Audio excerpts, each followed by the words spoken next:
Welcome to NTD News Today. Here are our top stories. The Arizona Supreme Court upholds a 160-year-old law barring all abortions except to save a woman's life. More on the law and reactions from top officials. Japan's Prime Minister is in Washington on his first official visit to the White House. An official arrival ceremony is set for the South Lawn today. Former President Trump loses another bid to have his so-called hush money trial delayed. What are the judge and the prosecution saying? Today, the House is examining Homeland Security's budget request for 2025, which is around $4 billion more than 2024. DHS Secretary Alejandro Mayorkas is set to speak at the hearing.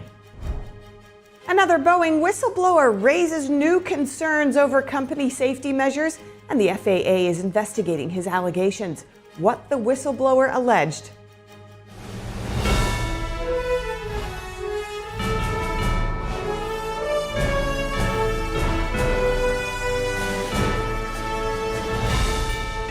This is NTD News Today, live from our NTD Global Headquarters.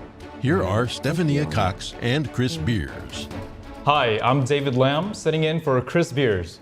To begin the show, President Biden is hosting Japanese Prime Minister Kishida for a state visit today.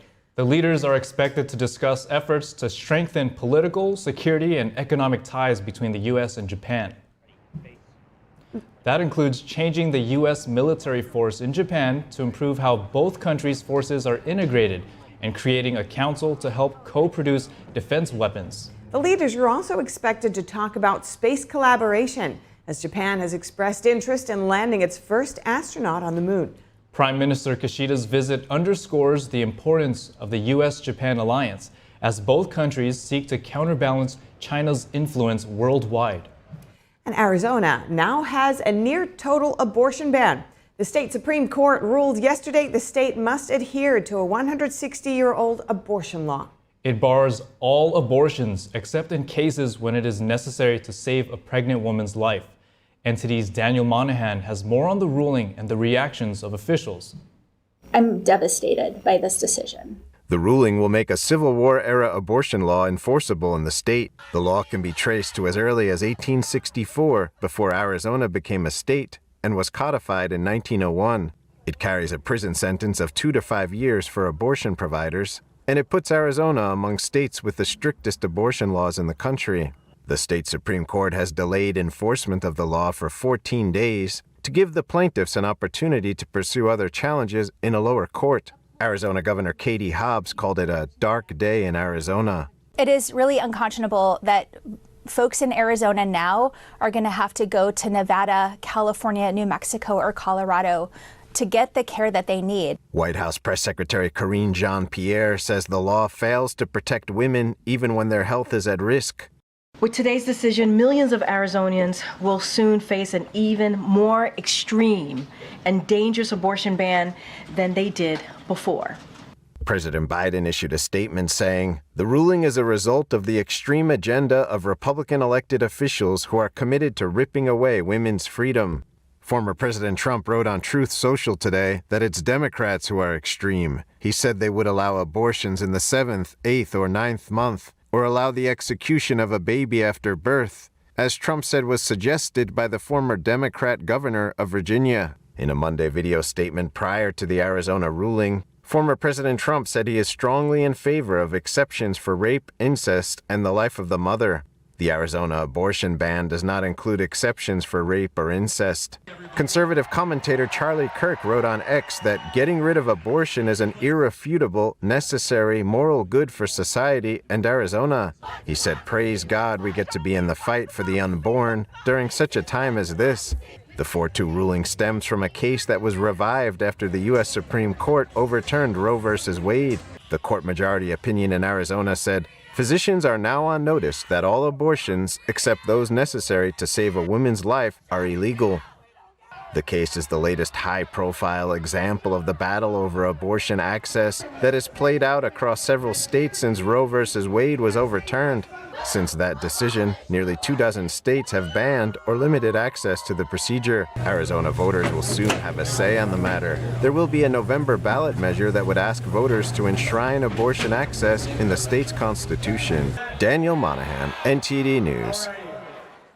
And President Biden is criticizing Israel for its handling of the war in Gaza. In an interview that aired yesterday, he called for a ceasefire and more aid supplies.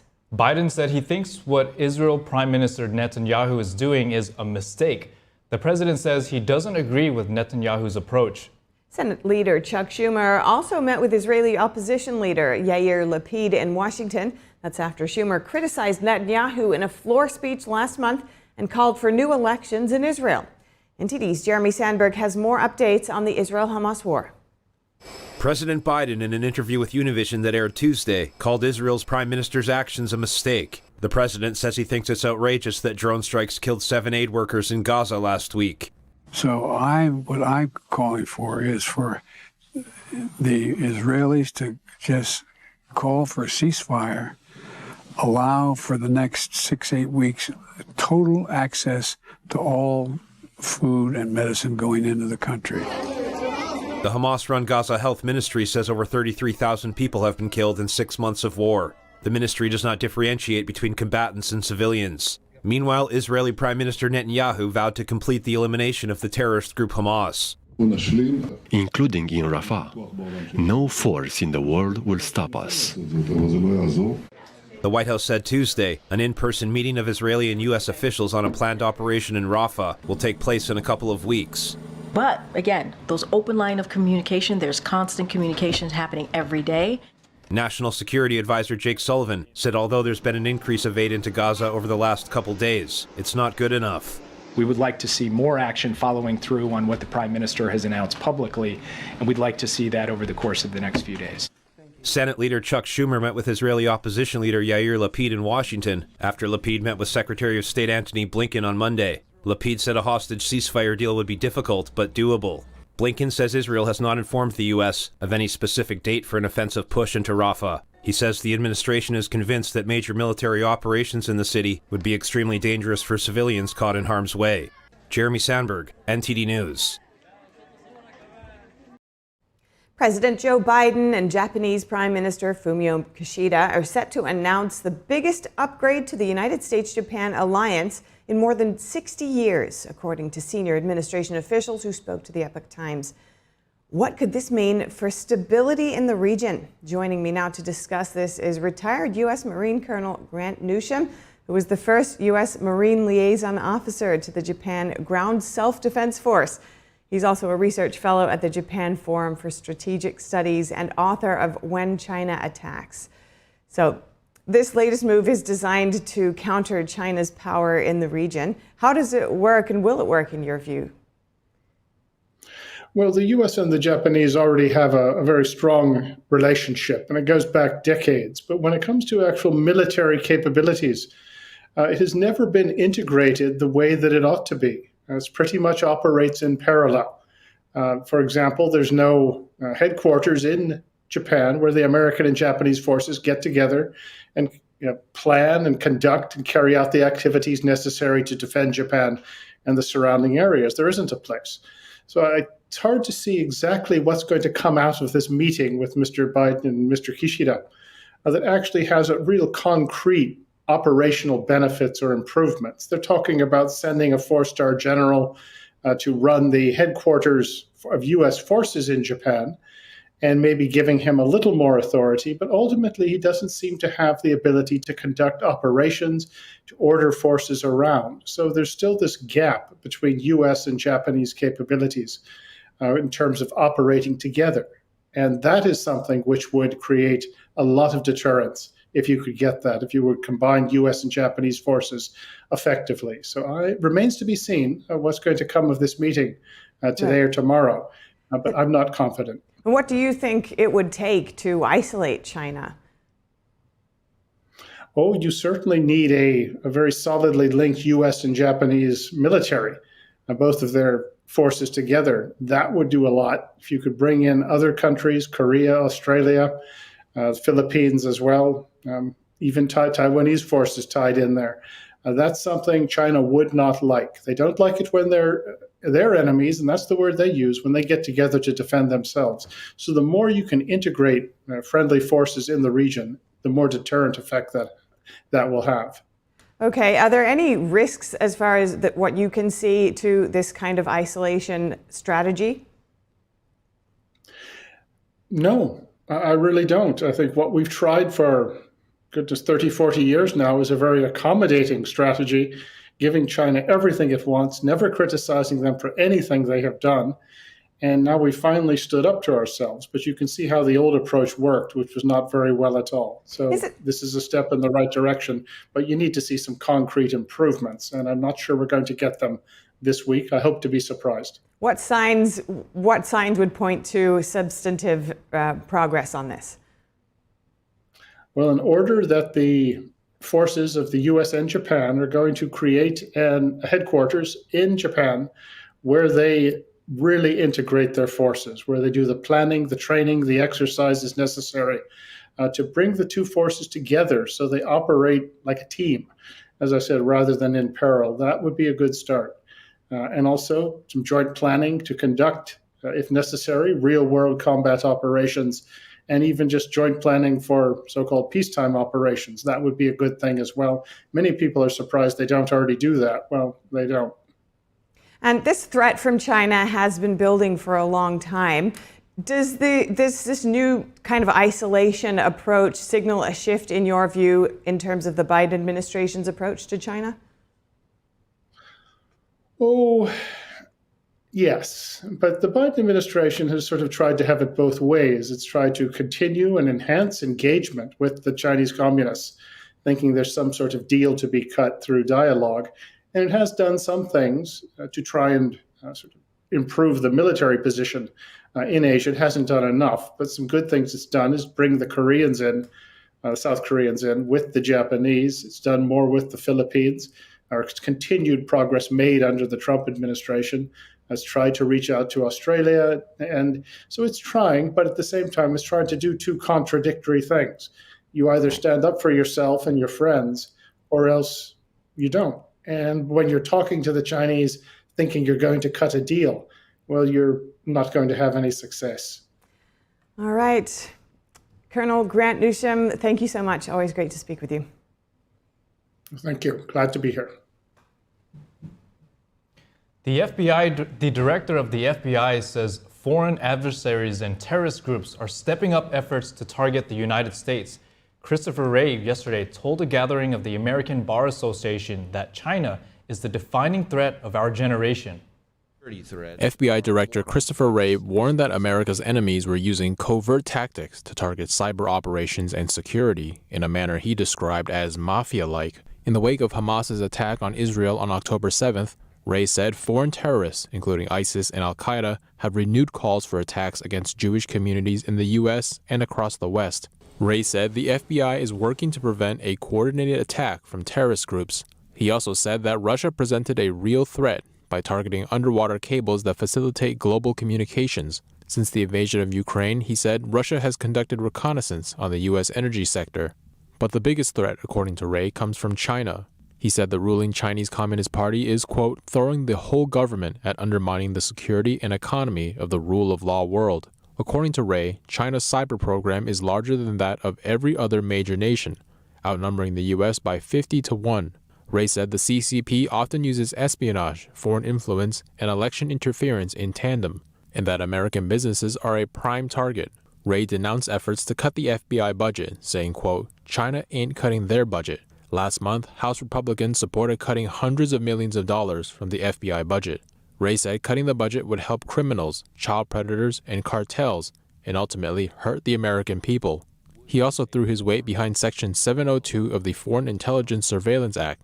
The act allows the government to collect data without a warrant from non-Americans overseas who use U.S.-based messaging platforms. The act has come under fire for its improper use against Americans. Up ahead, President Biden says his administration is now trying to figure out whether he can shut down the border should it be deemed necessary? More on the president's interview. A disabled employee asked for temporary remote work. A school district allegedly refuses. Now the Justice Department is stepping in. More in just a moment here on NTD News Today. I have never seen a production any better than this anywhere. Breathtaking. It is absolutely stunning. I feel better about the world. I feel uplifted. Invigorating. It was encouraging. Gave me hope. This has just been therapy for the soul. It's a must-see. Must-see. Make sure you see it. Make sure you see it. Coming to Lincoln Center, NJ Pack, State Theater, Purchase, and Stamford. Genuine.com. If you're watching this, I didn't make it. Thanks to people like you and the American Heart Association, my family never had to see this video. I was a healthy 47-year-old, no symptoms. But then my doctor discovered I had a bad heart valve that was beyond repair. The scariest day of my life was when I was sitting on a gurney as I looked and my wife was at my side and my kids had me surrounded. Deep down, you know, this could be it. This could be all there is. Not having him around for Riley to grow up with and have that papa figure in his life, that would have been hard. This little heart valve did something really big. It saved my life. I wouldn't be here today without it. The research for this heart valve was funded by the American Heart Association. And that's why I'm asking you to become a monthly donor for just $19 a month. When you do, you'll help fund the next medical breakthrough that could save your life or the life of someone you love. You'll also provide life-saving CPR training and help certify hospitals to give the best care to those who have had a heart attack or stroke. When you give $19 a month, we'll send you a t-shirt just like this one. From the moment you put it on, you'll help raise awareness for heart disease and stroke. Since my surgery, I had a son get married. I had a daughter graduate high school. I had another daughter give birth to a precious boy. I would have missed all that. And that's why it's personal for me. We're very thankful for everyone who is a donor because it gives us more time. Every 40 seconds, someone has a heart attack. The next person you help save could be someone you love or even you. Become a monthly donor today by calling or going to helpheart.org because it's personal.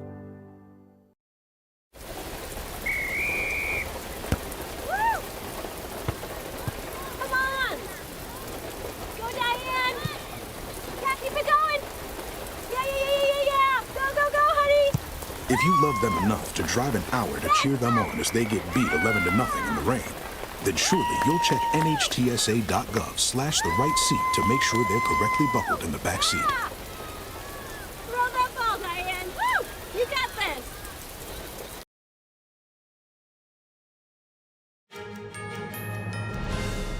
Welcome back. Before we get to our next stories, I want to make a correction. Earlier I said that the senior U.S. official told this information earlier in my last interview about the U.S.-Japan announcement to the Epoch Times. This was actually said during a White House press call. But moving on to the next story, former CFO of the Trump Organization, Alan Weisselberg, has been sentenced to 5 months in jail after he pleaded guilty to perjury charges. Weisselberg was accused of lying twice during former President Donald Trump's civil fraud trial, including in a deposition. In July 2022, he deceived investigators over knowing in advance that Trump's triplex apartment had been overvalued. This penalty comes on top of a 5-month sentence that Weisselberg is already serving for tax fraud charges. That's related to alleged tax evasion over a 15-year scheme worth $1.7 million. The Trump Organization and its former associates were previously ordered to pay more than $350 million in damages. Trump appealed the decision. A state appeals court reduced his bond amount to $175 million, which he has posted. And congressional lawmakers have 10 days left to renew a controversial government surveillance program. They voted yesterday, albeit with much disagreement, on a course to proceed. Section 702 is part of the Foreign Intelligence Surveillance Act. It allows warrantless searches of foreign citizens based outside the U.S., including the collection of online communications data. But the communications of Americans can become a part of those searches if they communicate with foreign citizens. Intelligence agencies say it makes it easier to collect data for investigations, and some lawmakers agree, but others side with privacy advocates. They cite reports of how the program has been used to spy on Americans without their knowledge. Privacy advocates want a warrant requirement attached to the bill, but others say that requirement would hinder the investigation. Section 702 will expire on April 19th unless renewed, but portions of it can run for another year. This week's vote marks the third time House lawmakers have sought to pass a bill on how to go forward in managing the controversial power. Former President Trump loses another bid to have his New York trial delayed. NTD's Jeremy Sandberg has more on that story and updates on other charges Trump is facing. Former President Trump lost another bid on Tuesday to delay his criminal trial from starting next week. The case involves so-called hush money payments made to adult film actress Stormy Daniels. Trump's lawyers argued Trump should be given time to challenge a gag order in the case. Judge Merchan imposed the order barring the former president from publicly discussing witnesses, prosecutors, court staff, and their families. An appeals court judge swiftly denied the request, but a full panel of appeals judges will later consider Trump's underlying challenge of the gag order. This came a day after Trump's lawyers made a separate motion to delay the trial while seeking to move the case out of Manhattan. That request was denied as well, though the motion to ultimately move the trial will continue. A Trump spokesperson called the trial a witch hunt and said the legal team would continue to fight against it. A lawyer for Trump said the gag order would lead to irreparable First Amendment damages. He argued that Trump should be free to critique the case and the people involved in it, and said the public has the right to hear from him. A lawyer with the Manhattan DA's office said the trial should not be delayed, since Trump could have made the appeal earlier. He also said the gag order was in the public's best interest and necessary for the integrity of the case. He also said his office had to increase security due to Trump's statements, and that potential witnesses were reluctant to testify because of Trump's comments. In Trump's classified documents case, a judge on Tuesday allowed prosecutors to shield the identities of possible witnesses in the case for now. Prosecutors argued revealing the names of witnesses would open them up to threats and harassment. The judge initially agreed to make the information public, but has since re-evaluated her decision. Her new order will allow more records in the case to be made public, but witnesses will be referred to by fictitious names. Trump has pleaded not guilty to charges of illegally keeping highly sensitive records after he left office in 2021 and obstruction. A trial date in the case has not been set. Jeremy Sandberg, NTD News. President Biden discussed the southern border in an interview yesterday. He said his administration is trying to determine whether he has the authority to shut down the border should it be deemed necessary. In the interview, Biden told Univision he was being encouraged to try to do it alone. This after bipartisan legislation that he says would have granted him authority to shut the border stalled in Congress. Biden says there's no guarantee he has the power without legislation, but the administration is examining the possibility. Illegal immigration is a central issue in this year's presidential campaign. Former President Trump has accused Biden of dropping the ball on border issues as millions of illegal immigrants have entered the country under his watch.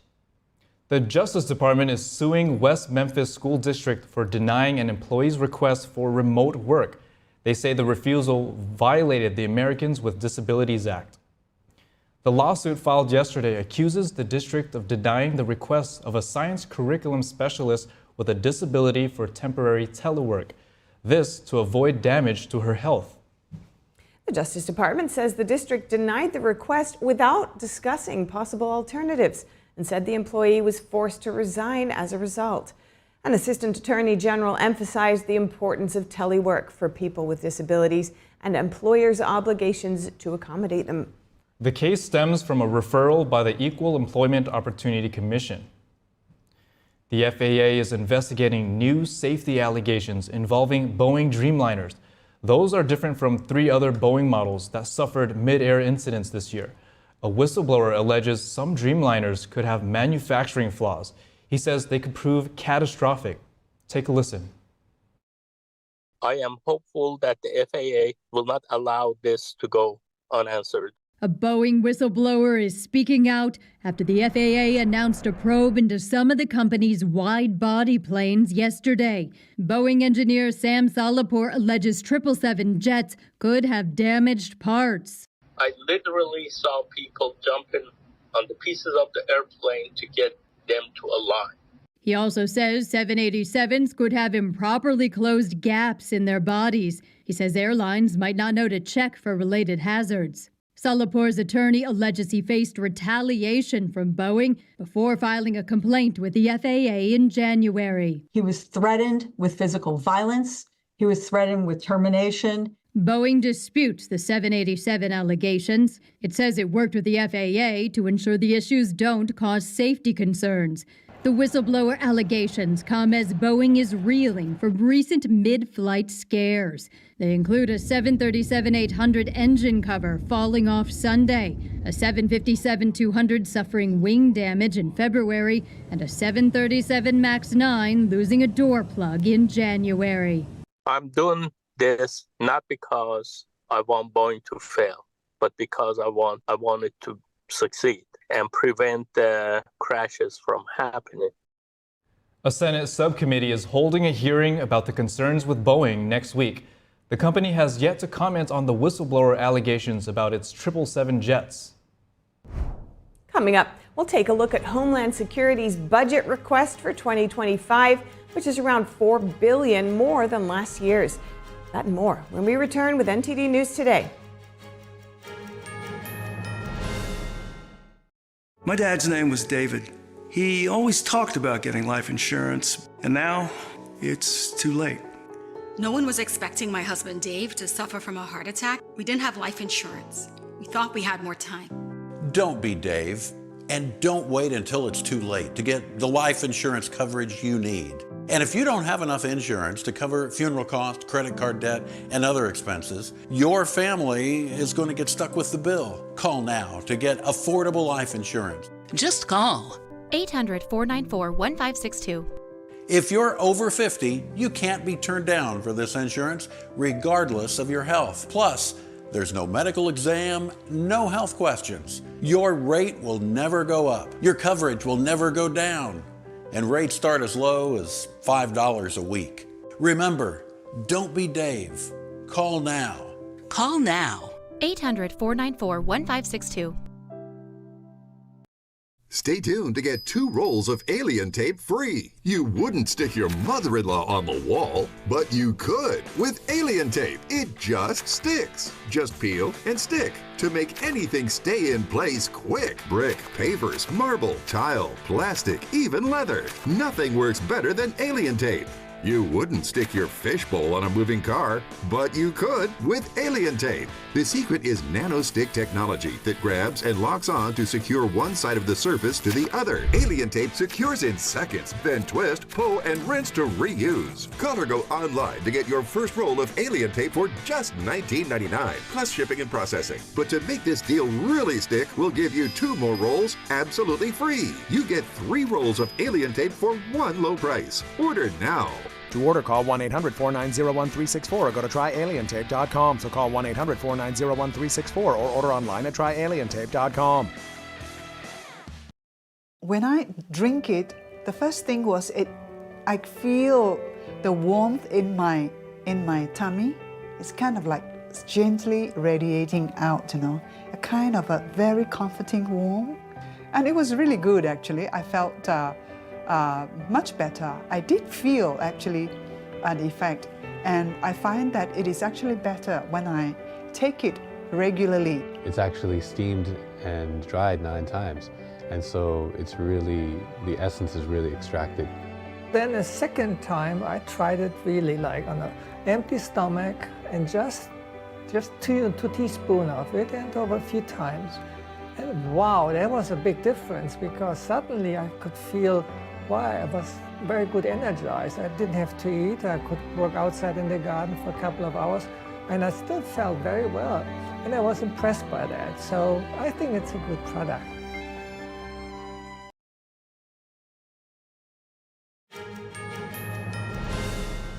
How will the Department of Homeland Security use its funding in 2025, and what are the most urgent needs? The department requested nearly $108 billion.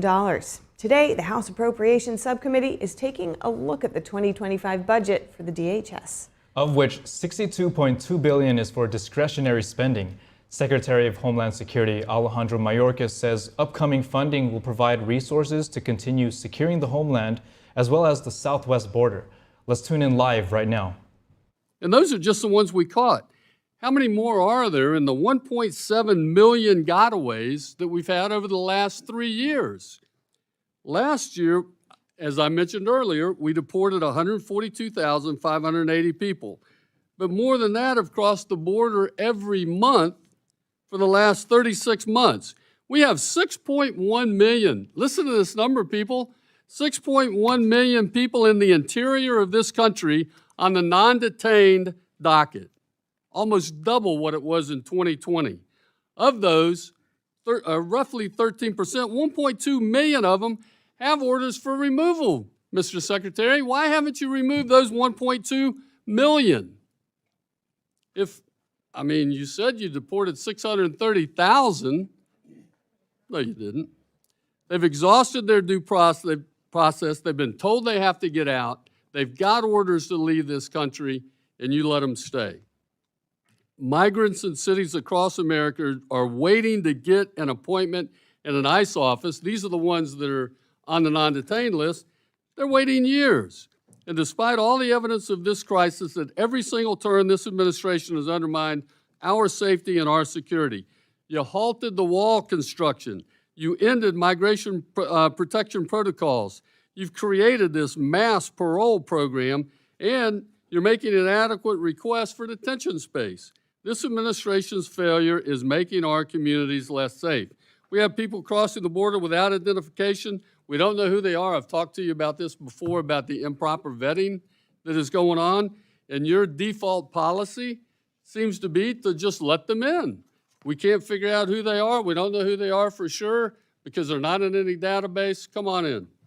Just a couple years ago in my hometown in Jacksonville, we had a 28-year-old illegal immigrant he was 23, murder one of my constituents. CBP encountered him and couldn't confirm who he was or how old he was because he had no identification. But he said he was a juvenile, used a fake name. So under your catch and release policy that you reinstituted after President Trump had ended that, handed him off to HHS, and then it wasn't until after he killed Mr. Cuellar, not this Mr. Cuellar, but Cuellar in Jacksonville, that we find out who he is. It's Mr. Yoha, and he's now serving 60 years in Florida State Prison. Just last month, we saw another one. Horrible murder because we failed to properly vet an individual, and Laken Riley was murdered by him. Look, I want states to work with, I want state and local law enforcement to work with ICE. We did in my jurisdiction when I was sheriff in Jacksonville. We had a great 287G program, and that's a fantastic program. And in fact, I'm not the only one that thinks that. Last year, acting director of ICE, Ty Johnson, told this committee that the 287G program, and I'll quote, is the best thing since sliced bread because it acts as a force multiplier. So my question for you very quickly is, do you agree with the director's assessment of the 287G program? And if so, what are you doing to expand it? Congressman, the public safety and security of this country is our highest priority. It doesn't appear so. Congressman, if you'll allow me, I believe that when an individual poses a threat to public safety or national security, a local or state jurisdiction should cooperate with Immigration and Customs Enforcement for the swift detention and removal of that individual. So you didn't answer my question. Do you think 287G program is a good program, and will you work with us to expand it? Congressman, I continue to believe that 287G, when executed properly, is a force multiplier for our enforcement efforts. Is that a yes? As I said, when it is executed properly, it is a force multiplier for our enforcement efforts. You can't get a straight answer out of this guy. Look, I see my time is up. Mr. Chairman, I yield back. Thank you, Sheriff. Ms. Underwood. Thank you, Mr. Chairman. Mr. Secretary, it's good to see you again, especially during a busy week. My district stretches across 7 counties in northern Illinois, outside of Chicago. And as you know, for over a year now, anti-immigrant extremists in southern states have coordinated the deceptive and inhumane busing of migrants arriving at our southern border to blue states like New York or Illinois, including my community. They're using vulnerable people, the vast majority of whom are legally seeking asylum, as pawns in their shameless and shameful political stunt. In contrast, I am so proud to be from Illinois, where under the leadership of our governor, Governor Pritzker, and Mayor Johnson in Chicago, our community has come together to provide resources and support to these new arrivals in alignment with our values as Americans. I certainly recognize and appreciate how you and your team have made this issue a priority. But at this point, to speak plainly, Illinois desperately needs more federal support than we're getting. So today, I want to talk about our options for the coming months in the current political reality. That means without the Senate supplemental. So just with current DHS authorities and the fiscal year 2024 funding package. Much of the federal funding for communities supporting migrants comes through FEMA's Shelter and Services Protection Program, or SSP. And this funding is largely directed to southern border states. But as these states like Texas continue to bus thousands of new arrivals north, it's time to take a look at how we allocate that money. Almost 900 buses with migrants have been sent to Chicagoland in the last 18 months. But just last year, in round 1 of SSP funding, the state of Texas received 11 of the 34 grants awarded. Illinois received 2. In round 2, Texas received 33 of the 54 grants awarded, and Illinois received 2. For grants awarded with reserve funding, Texas received 28 of the 35 grants awarded. Illinois received none. Mr. Secretary, what specific steps is DHS taking to ensure that more fiscal year 2024 funds are directed to communities actually welcoming migrants? Can you commit that Illinois will see a greater share of SSP resources this year? Congresswoman, regrettably, the 2024 budget includes a reduction in the amount of Shelter and Services Program funding.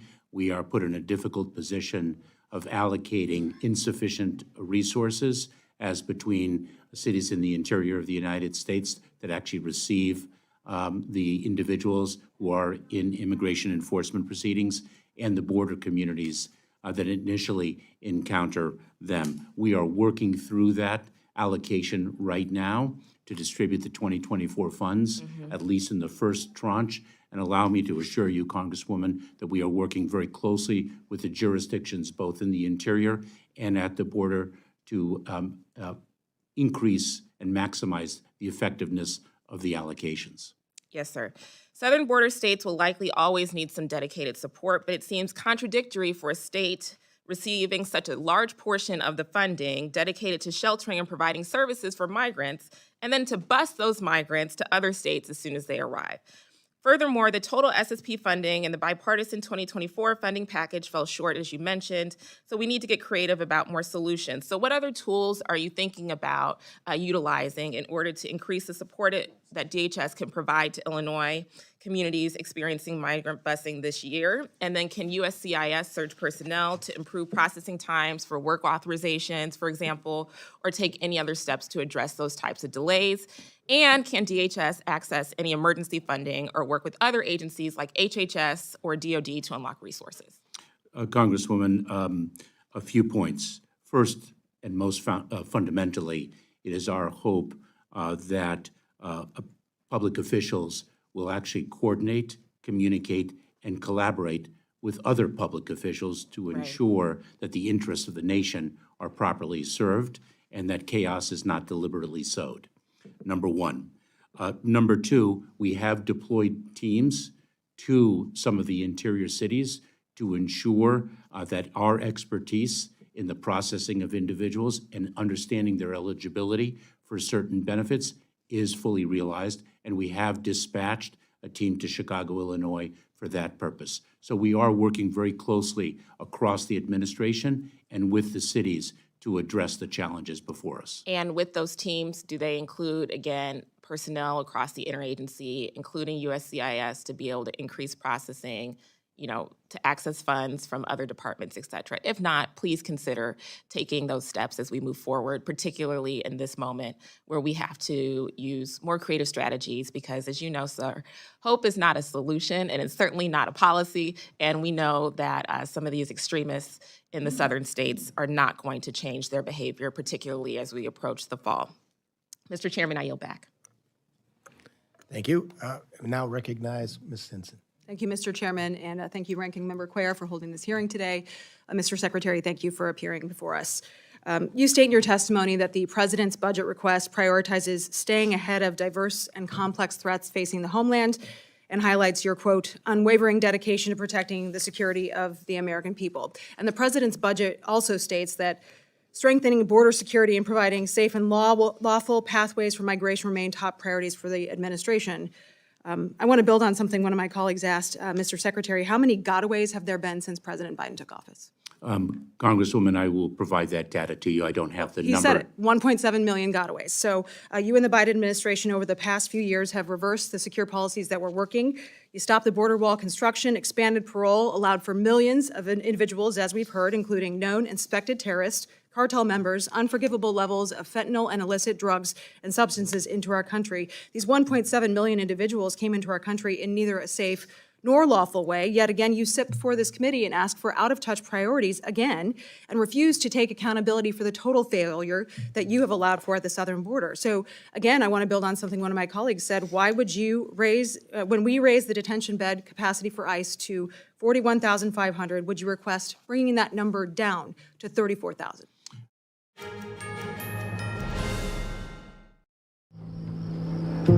I didn't ask to lose my mother or to be abused at 5 years old.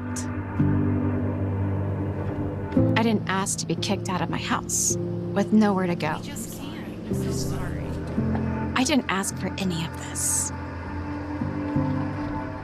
But I did ask for help, and Covenant House was there. Thanks to their love and support, and to generous people like you, I got what I needed to take control of my life. For the young people who didn't ask to be put in unthinkable situations, Covenant House is there providing safety, hope, and a brighter future.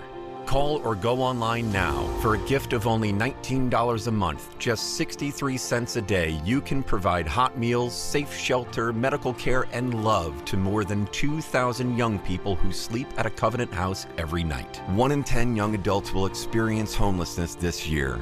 Your gift can help reach them when they need it most. I didn't ask for my parents and my family to disown me. I didn't ask to end up in a homeless shelter. The beauty of it all is that I found Covenant House. The need is overwhelming, but your monthly support will make sure no young person is ever turned away.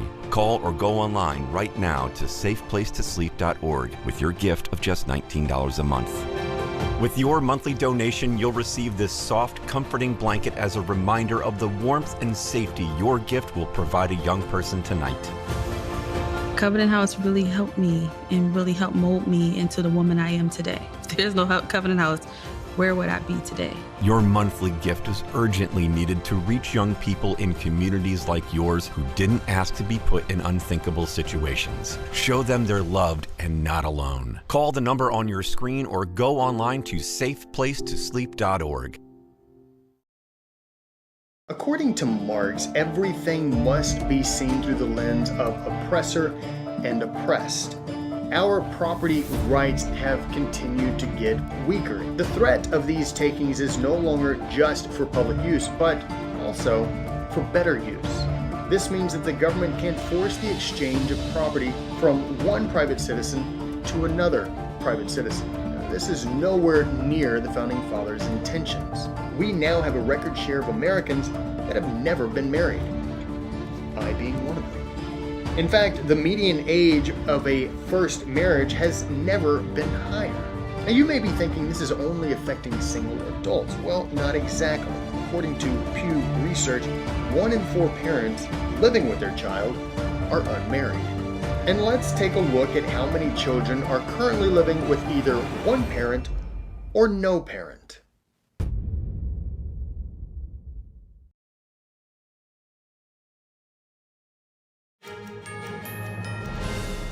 And we're continuing to look at the Department of Homeland Security budget hearing for 2025.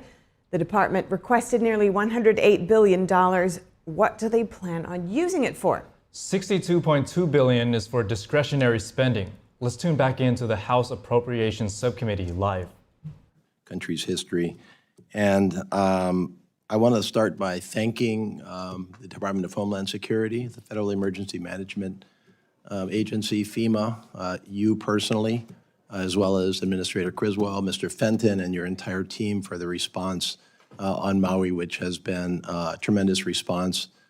We have certainly felt that you have been full partners in this recovery.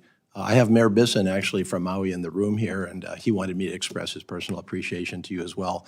You've been in touch with him personally, you've met with him, you've stayed in touch, and so thank you for your response. Also to this subcommittee, including Mr. Joyce here, who visited personally himself to find out what was going on, and this committee and subcommittee responded in part by plussing up our disaster relief fund, which needed to be done in our last supplemental, as well as the actions in the FY 2024 bill.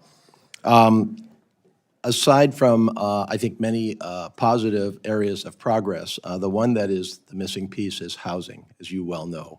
The history here is that the fires displaced about 12,000 people.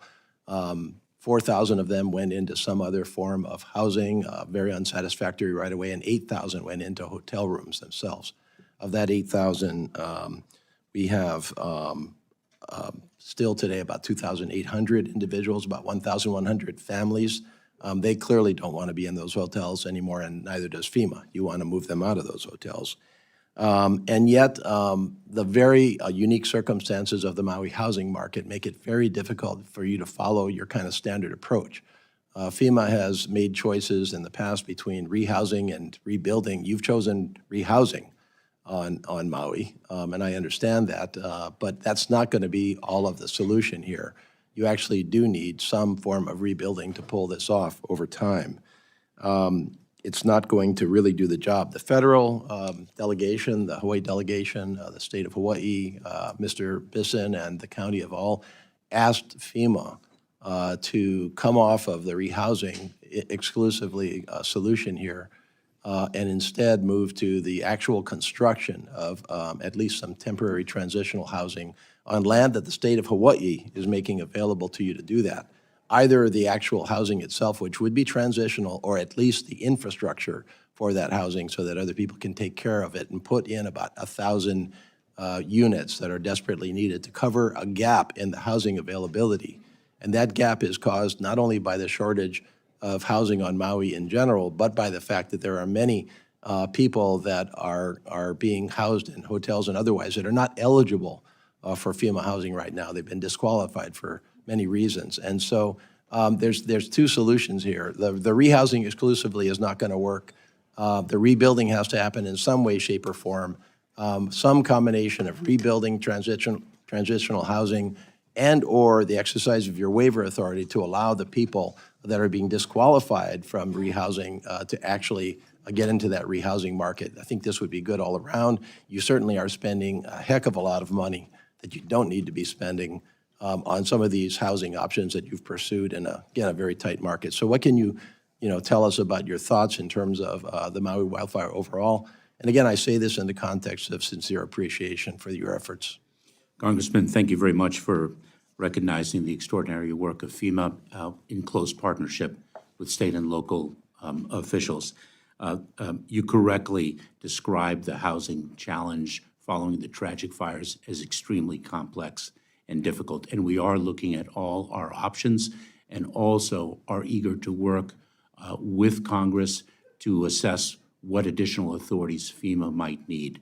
We're working across the administration, not just the Department of Homeland Security through FEMA, but also with housing and urban development, with economic experts to understand what is the right solution for the people of Maui, whether rehousing is inadequate and therefore we have to rebuild. The challenges of rebuilding are difficult because of its island status, its unique situation as an extraordinary tourist destination, the price The pricing of housing is different than many other. Yeah, I appreciate that, Mr. Secretary. I'm sorry my time's almost up, so apologies for interrupting you. I commend you on all of those efforts, but we don't have time. The answers are pretty straightforward. You're never going to be able to satisfy this on a strict rehousing approach. There's not enough housing in the overall market. You can't leave people in hotel rooms for another 6 months to a year while you figure this out with the economic experts. Some decision needs to be made on some form of rebuilding and or the waiver authority that will relieve the pressure on that rebuilding. So I commend that to you. We'll follow up with you personally. But again, thank you very much for your efforts, and we'll stay in touch. Thank you. I look forward to it. Thank you. Thank you, sir. We now recognize gentleman, Mr. Cloud. Thank you, Mr. Chairman. I'm going to start with a very simple question. What's the name of your department that you are the secretary of? It's the Department What is the name of the department? The department, yes. The Department of Homeland Security. Department of Homeland Security. And your department was stood up when 19 foreign nationals misrepresented who they were and used our infrastructure and our resources to bring a catastrophic attack, of course, on September 11th. Now, your department is tasked with protecting the homeland, and you have done more to turn it into and to prioritize processing than you have protection. When you talk to the Border Patrol agents in Texas who are doing a yeoman's work and doing everything they can with what they are being faced with, they are very frustrated that they have been taken off their job of protecting our borders and have instead been put in the role of processing. Could you speak to any authorities that Congress has removed from you or the president since taking office? Congressman, you mentioned Congress removed any authorities from you or the president since you've taken office? Congressman, the point That's a yes or no question. Congressman, the point that you make with respect to Border Patrol agents is exactly why You're filibustering. I asked you a yes or no question. Congressman, the point that you make. Has Congress exactly, removed any authorities from you or the president since you've taken office? Congressman, the point that you make with respect to Border The answer Patrol is agents. no. I'd also make the point that you have approximately 20% larger budget than Trump had. The president has made the point that he can't secure the border. He can't get down to, because he is waiting on Congress to move. And I just point that out to belay that and to point out the truth of the fact that he has every single authority as President Trump. He has more resources at his disposal than President Trump, yet he has done everything he can to undermine the security of our border. Have you read the book Unrestricted Warfare, or the pamphlet? Congressman, what is your... It was a report that was written by 2 colonels in the Chinese Army. Congressman, what is your substantive question about the work of the Department of Homeland Security? The question is, so is that a yes or no? No. In the pamphlet or the brochure, it's a couple hundred pages long, it talks about the fact that a country would be, to take out the United States, you would not try to use kinetic warfare. You would use things like abusing our legal system, attacks on our infrastructure, terrorism, smuggling warfare, drug warfare, economic aid warfare. In other words, getting us to overuse and to the way we beat the Soviet Union was getting them to overspend. It was economic collapse because we got in an arms race with them and they couldn't keep up economically. Right now we are wasting and spending money in ways because, and it's leading to our demise. Right now the number one threat against our country is our fiscal house. Do you have any concerns that China may be engaged with unrestricted warfare in our country? Congressman, addressing the challenges that the People's Republic of China poses is one of our highest priorities, and we have a number of lines of effort to address that, whether that is enforcement of the Uyghur Forced Labor Protection Act. How many Chinese nationals have crossed our border in the last couple of years? And the fight against forced labor, whether that is battling... That's not Homeland Security. I appreciate that, but that's not Homeland Security. We are tasked with enforcement of the UFLPA, Congressman. Secondly, I'm asking you about the border. How many Chinese nationals have crossed our border? I'd be pleased to provide that data. It's tens of thousands. It's secondly, tens of thousands. Secondly, the threat of cyber attacks. Right now, crossing our border are tens of thousands of Chinese nationals who are not presently in our country. They are primarily single-aged, adult male, military-aged, and they've crossed our border. And you are not doing anything to counteract that. You mentioned expanding lawful pathways. Who makes laws? Congressman, if you must ask me questions, the answers to which you know, allow me to answer it. Congress. Thank you. You haven't answered the other questions, so I'll just point that out. The issue that we have when it comes to analyzing your budget, and this has been the difficult part, is we look at our budgets and we want to spend money to secure our border. And so we, as Congress, write the check for security, and then you get it and you turn it into processing. And you turn it into basically human trafficking and aiding and abetting cartels and all the nefarious action that's happened. So we've had 100,000 people killed from fentanyl, the precursors coming from China. That's about 300 people. That would be like a plane with 300 people a day dying in our country. And now we have cells within our country who at any moment could strike our infrastructure or the other ways of unrestricted warfare that I've mentioned. I would urge you to get a focus on Homeland Security. Be focused on protection. Let's stop the funding. For round-the-clock original news coverage, visit us at ntd.com or download our NTD app. And stay with us, and we'll bring you more for the next 2 hours.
A friend of mine, she told me about Bonatti. He was the only one to address all 4 discs as quickly as possible. And if you're to that point where you can't take it anymore, like I was, do your research, find out who the best is, and get it done. Bonatti succeeds where others fail. There's a whirlwind of emotion and activity going on in this painting. And there's chaos all around and threat from below. The walls surrounding her, and they're anything but unmoved. They're moving all the time, and we sense that. But this little girl remains unmoved. She's in quite a perilous situation, but she's completely strong and serene, and she's actually meditating. It was very, very well liked because no matter what culture or what sort of walk of life you're from, I think people, they see it and they immediately understand what that energy, what that message is, and they're drawn to it because everybody kind of needs a little bit of that in their own life, of, you know, the steadfast calmness and something to hold on to. It's definitely an inner peace in the midst of something very chaotic, and for a lot of people right now, the whole world is very, very chaotic, so I guess that's another reason why so many people are very drawn to this.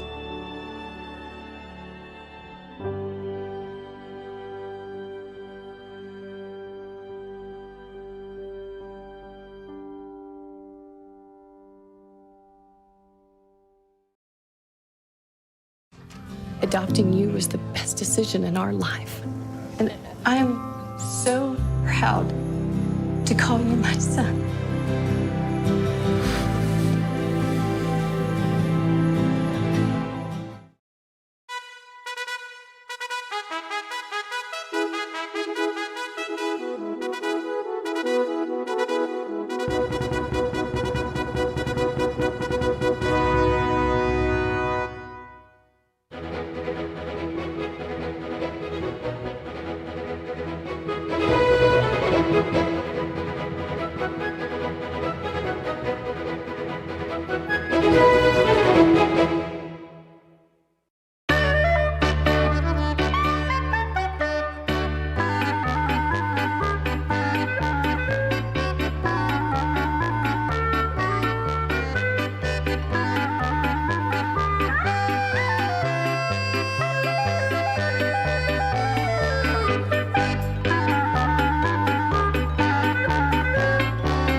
welcome to NTD News Today. Here are our top stories. A first-hand account of issues at the border by a former Foreign Service officer with the State Department.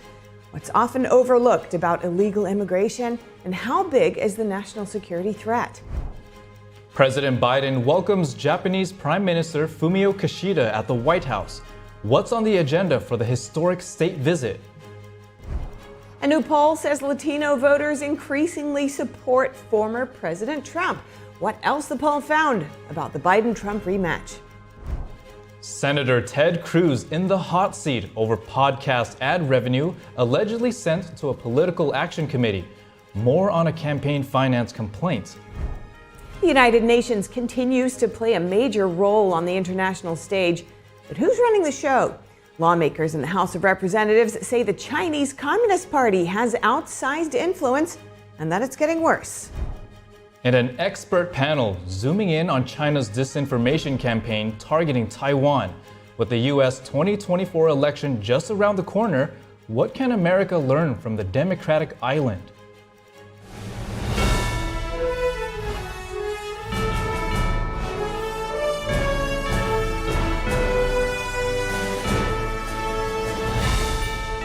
This is NTD News Today, live from our NTD Global Headquarters.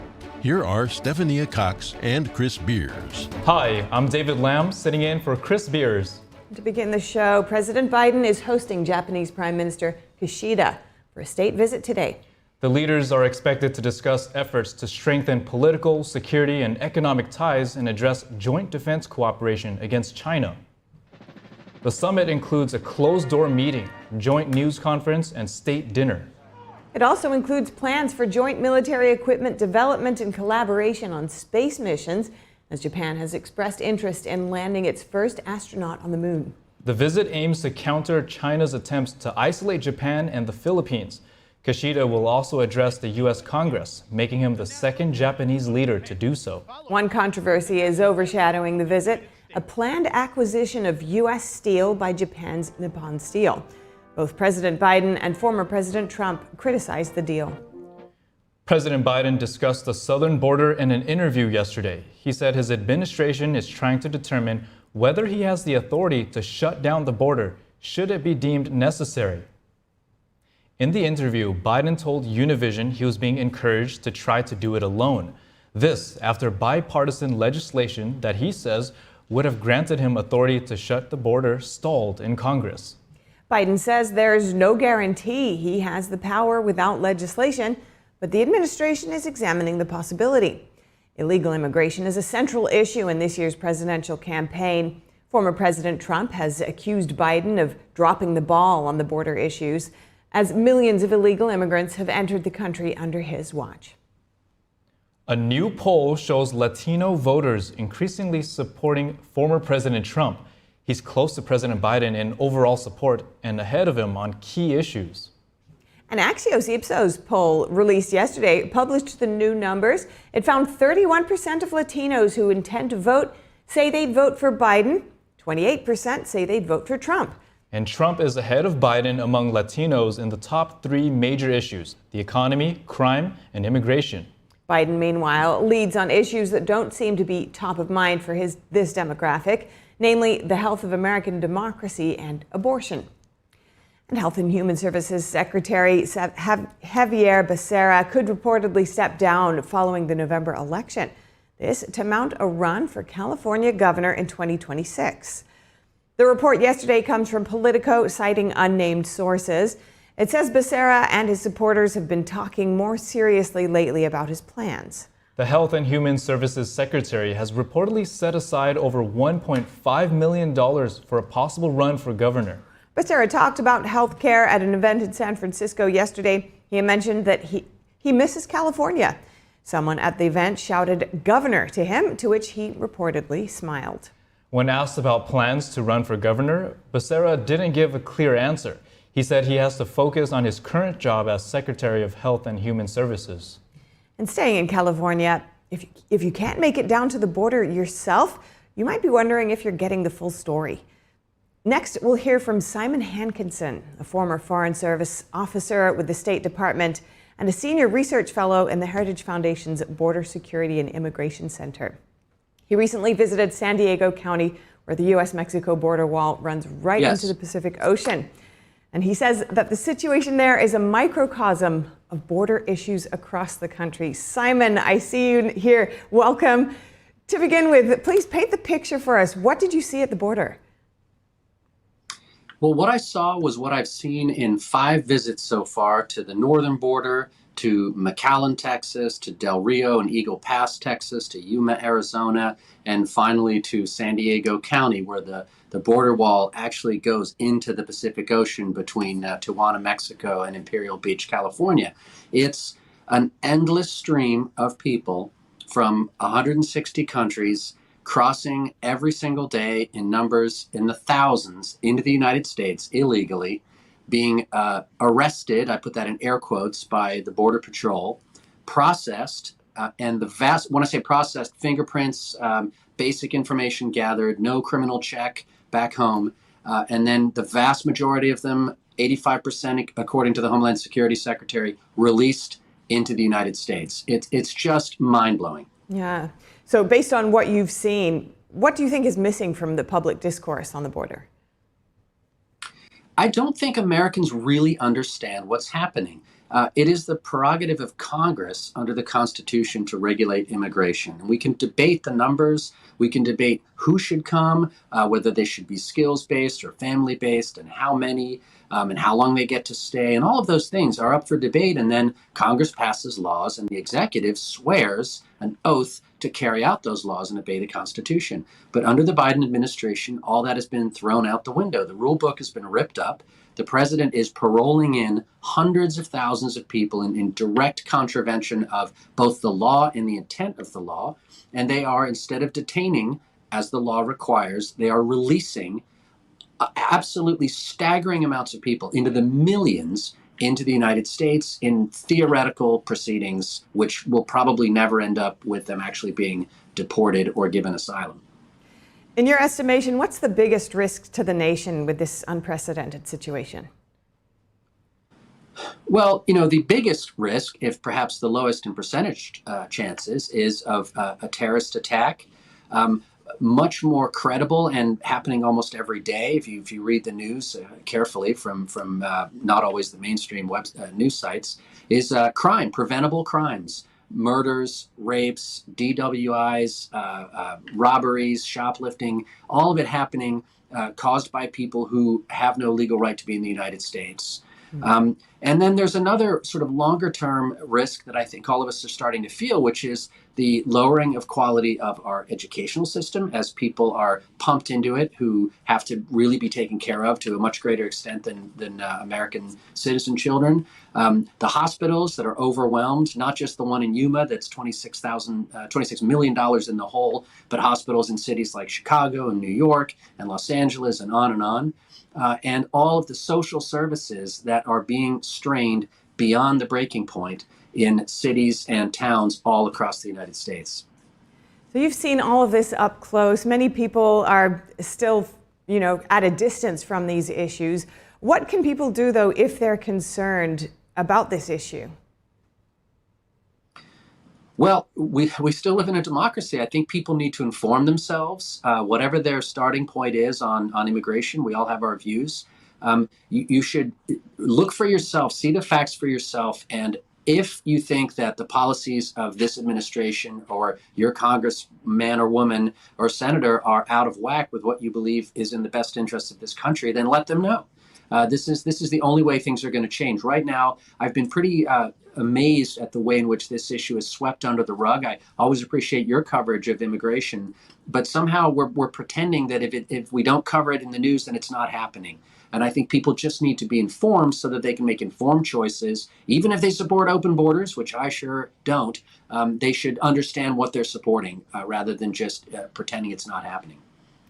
All right, thank you so much. Simon Hankinson, Research Fellow in Border Security and Immigration Center at the Heritage Foundation and former diplomat. Thank you so much. Thank you. A campaign finance complaint against Senator Ted Cruz lodged by two advocacy groups yesterday. They allege he may have directed over $630,000 in podcast ad revenue to a political action committee supporting his 2024 re-election bid. That exceeds the $5,000 limit an office holder is allowed to solicit for a super PAC. The complaint filed with the FEC calls for an investigation into payments from iHeartMedia Management Services to the PAC. A spokeswoman for iHeartMedia previously linked the payments to podcast ad revenue. Republican Assemblyman Vince Fong can run for retired former House Speaker Kevin McCarthy's vacant seat. That's what a California appeals court decided yesterday. In a 3-0 decision, the court rejected California Secretary of State Shirley Weber's attempt to keep the candidate off the ballot. Fong was endorsed by McCarthy to replace him in Washington, D.C. He's also running for re-election to State Assembly. Tuesday's decision will allow Fong to remain on the ballot for both races in the general election in November. And former CFO of the Trump Organization, Alan Weisselberg, has been sentenced to 5 months in jail after he pleaded guilty to perjury charges. Weisselberg was accused of lying twice during former President Donald Trump's civil fraud trial, including in a deposition. In July 2022, he deceived investigators over knowing in advance that Trump's triplex apartment had been overvalued. This penalty comes on top of a 5-month sentence that Weisselberg is already serving for tax fraud charges. That's related to alleged tax evasion over a 15-year scheme worth $1.7 million. The Trump Organization and its former associates were previously ordered to pay more than $350 million in damages. Trump appealed the decision. A state appeals court reduced his bond amount to $175 million, which he has posted. Coming up, Fitch cuts its outlook on China's sovereign credit rating to negative today, citing risks to public finances as the economy faces increasing uncertainty in its future. Through wars, natural disasters, and health emergencies, the United Nations has been there. A deeper look as House lawmakers probe allegations of nefarious influences taking hold of the institution. More in just a moment, here on NTD News Today. Is deep-sea fish oil really healthy? Due to pollution in the oceans, most fish contain heavy metal elements and radioactive substances. That's why it's so important to choose a pure source of omega-3. Puritan green vegetable omega-3 is made from purslane and perilla seeds, which are rich in nutrients and minerals, especially vitamins A, D, E, calcium, and iron. With natural processing and no harmful chemical additives, it has more than 90% concentration of omegas 3, 6, 7, and 9. It effectively improves brain power and is beneficial to the heart's health. Puritan omega-3 does not smell of fish and contains no pollutants, so both adults and children can safely and easily consume it over a long period of time. Puritan green vegetable omega-3, greener, healthier, and more effective. Visit puritang.com to learn more. If you're happy and you know it, clap your hands.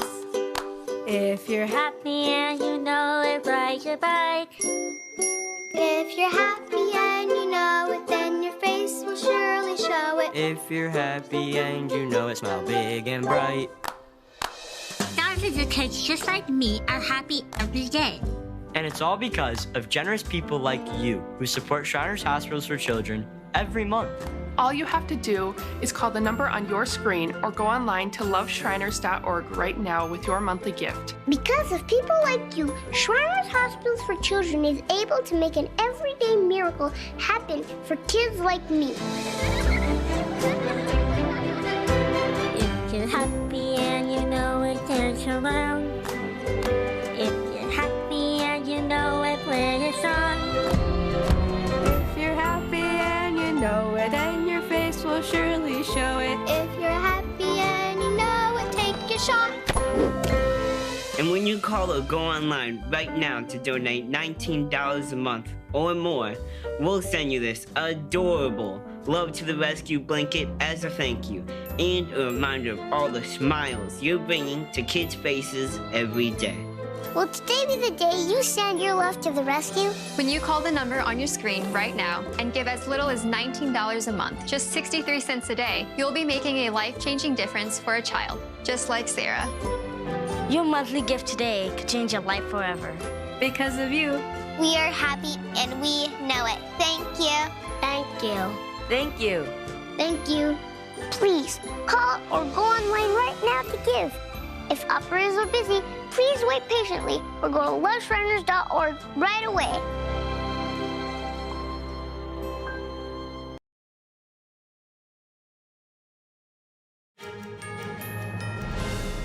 And joining us now is NTD's Business Matters host, Don Mott, to give us the latest updates from the tech and business world. Don, great to see you. Good to see you as well. Yeah, Don, so what do you have for us today? Yeah, so just one topic I want to bring your attention to today, and that's China. So what's happening here is that Fitch ratings agency downgraded its outlook on China's credit rating today, and it reflects the challenging situation in China's public finance regarding the double whammy, if you will, of decelerating growth and more debt. So let me explain further here. Fitch expects China's central and local government debt to rise to 61% of gross domestic product in 2024, and this is up from 2023 comparatively. And this is a clear deterioration from all the way back in 2019, which was much lower. So at the same time, the rating agency expects China's general deficit, which by the way covers infrastructure and other official fiscal activity outside the headline budget, and expects that to rise as well to 7% of GDP in 2024, which by the way also higher compared to last year. And it's the highest compared to 2020 as well. And if we remember, that's when Beijing's strict COVID curbs weighed heavily on the economy. So Fitch lowering its ratings to negative outlook from stable indicates a downgrade is possible over the medium term for China, and Fitch forecast China's economic growth would also slow compared to last year. And the outlook downgrade follows another one, which was by Moody's, by the way, in December. And that was as Beijing ratchets up efforts to spur a feeble post-COVID recovery with fiscal and monetary policy support. And China's finance ministry, of course, denounced this new move from Fitch, saying that it's unwarranted. So how are people reacting to this news? Yeah, a lot of reactions right now from analysts, and I'll just quote some of them here for you. The head of investment strategy at LGIM Hong Kong said that, quote, China faces some significant structural headwinds associated with insufficient investment, and that's particularly in the property sector. A senior analyst as well with GDDCE Research Institute in Shanghai also said, quote, the more immediate impact of adjusting the outlook rating could have an impact on the ability of the Chinese and enterprises to raise US dollar debt financing. And let me just give you one more reaction here before we go. So this is from Fraser Howey, author of several books on China's financial system. He said, quote, that this move will no doubt draw criticism from China. And the reality is that the Chinese economy is mired in debt, and local authorities had to fund themselves via debt for years. And the state is not directly responsible for paying off the debts. But defaults will lead to social unrest, which will certainly unsettle the CCP Communist Party. Wow. Well, there's a lot of news there and a lot more to keep our eyes on. Thank you so much, Don. And I saw you in your new show, Business Matters, looking so great. I highly recommend it. So keep your eye on that every day, Monday to Friday. It's business news that matters. That's it, 4:30 p.m. Eastern. Thanks so much, Don. Thank you. Next up, with the world in peril in so many ways today, wars, natural disasters, health emergencies, and heightened tension globally, the United Nations continues to play a big role on the international stage. Lawmakers in the U.S. House of Representatives say the Chinese Communist Party's regime has outsized influence, and it's getting worse. For a dictatorship playing with free nations at high levels, what could go wrong? Good question. Let's tune in for expert testimony to the House Subcommittee on Global Health, Global Human Rights, and International Organizations. Human rights violations. And when you have a leader like the former High Commissioner, Michelle Bachelet, who is unconscionably cold and blinded, I correct myself, not blinded, aware, but unconscionably, I would go so far as to say complicit in cover-up of China's human rights abuses, that is damning to the entire UN system, particularly those offices, and the efforts of multi-member state organizations, individual member states trying to take steps. I've gone on too long. I demarched Michelle Bachelet on multiple occasions about the delayed release of their report on the human rights abuses taking place in Xinjiang. And of course, as noted, she released that report, I believe it's 8 minutes left in her tenure, maybe 13 minutes. There was a damning report. But I want to step back and say, she's gone, that's great. We have a new high commissioner. And I have hope that he will do better than the last one. But what steps has the United States government taken to make sure that happens? Lots of questions get asked about funding. I understand some of the issues as it relates to arrears, but I think we have recent history that shows tighter controls of U.S. funding for UN organizations can actually reach positive outcomes and success. In years past, there were issues around whistleblower protections, and that we had instances of UN bodies where they abused whistleblowers. Congress put in place funding restrictions that prohibited U.S. taxpayer dollars to go to certain UN bodies that have whistleblower, had credible allegations of violating whistleblower protections. That was an important thing, and that actually helped. I think both the executive branch and the legislature can work together to develop new mechanisms for how you can give policy flexibility to ambassadors that are at their post, to the Secretary of State, around actually using the power of the purse that Congress has through our foreign policy executed by the executive branch to ensure that U.S. interests are being put forward at these UN bodies, or at the very least, and then obviously this is a clear bipartisan area of support, that actions are being taken to counter China's influence in these organizations.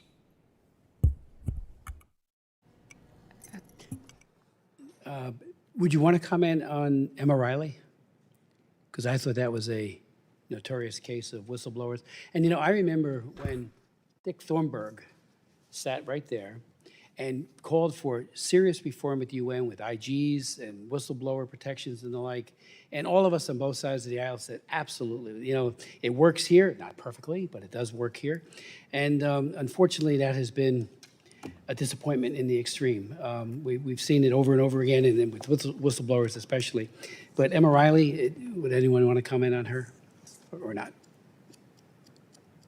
Or for the record, you can do it. I can, look, I think that the Emma Riley case illustrates the structural nature of the problem, that it goes beyond these individual leaders to the entire structural problem that the UN, in the way, and especially the way that a lot of these agencies function and the incentive structure for their leaders is such that they say nice things about the worst people in public and say mean things about democratically elected leaders in public, because they believe that using public pressure works on democratically elected leaders, but they've come to believe that public pressure doesn't work on authoritarian leaders. I think that this is wrong. I think that this, and it leads to, there's a pervasive, what I call a pervasive pro-authoritarian bias in the way that the UN operates as a result of absorbing this idea that if you are publicly speaking out against these authoritarian and dictatorial leaders that don't care about their own people, then you're going to lose access and you're not going to be able to help the people in that country with whatever your mission is as a UN agency head. And instead, you save your worst criticisms in public for democracies, and whether it's the United States or Israel or other democratic countries that are trying to deal with their own security, economic, political issues, whatever. And so I think that understanding that there is this problematic asymmetry in the way that the entire system works, and understanding how that benefits China and the CCP in terms of how and that they know this, they get this, and they use this. They use their ability to turn off access and the fact that there's no consequence for them denying access for special rapporteurs. I mean, we have a policy of the United States that any special rapporteur or special procedure that requests a visit to the United States, we will allow them to come. We have a policy of open access. It is our stated policy. China doesn't have anything like that. They would never even come close to that, but they are still just as eligible to be in the Human Rights Council as the United States is. That should be a prerequisite for being a Human Rights Council member. That was one of the things that we put forward as a reform, that there should be some qualifications here. And it's not, bad country can't. It's, do you allow human rights special rapporteurs and special procedures to come into your country freely? Do you have an open invitation to them? That's an indicator of whether you are actually really engaging this system in a genuine way, or whether you're just using it as a shield to defend your own behavior and your abuse of your own people. So I think that there are things that we can do that will have bipartisan support, like you mentioned, with whether it's increasing IGs, increasing accountability and transparency across the system. Everybody who represents U.S. taxpayers should care about what our money is being spent on at the United Nations. We shouldn't just be giving them a blank check. That should never happen. And we should be holding all of these agencies, funds, and programs accountable, whether it's on whistleblower protection or on how their leaders handle it when a major country that purports to be a pillar of the international community completely disregards UNHCR's, the foundational principle of non-refoulement, or disregards the international health regulations in a way that endangers the entire planet. Like, there is zero accountability right now for China or other countries when they violate these basic norms of conduct in the international community. And, and that's got to change. If we want different results, we've got to do something different. If we keep doing the same thing, we'll keep getting the same result. So I think that that's really understanding this asymmetry, though, that operates within, it's just part of the wiring at the UN right now and the way that the UN works. And I would love to say that getting more Americans and more of our allies' personnel into that system would be helpful, but I'm not sure that if it's isolated, it would have to be in a mass way, because the structure and culture of this system is such that I don't, having just 2 or 3 people here or there is not going to make enough difference. We've got to actually get to our proportional weight in the system in terms of staffing, and really work on changing the culture inside the UN so that they no longer defer to authoritarian states and save their heavy weapons for democracies. Thank you. Thank you so much. Just a few comments. The U.S. has always chafed at the rules at the UN, and for good reason. There are many frustrating aspects of the way that body operates. There are norms and requirements that should be in place. Having countries that are notorious abusers of human rights on oversight bodies always provokes outrage.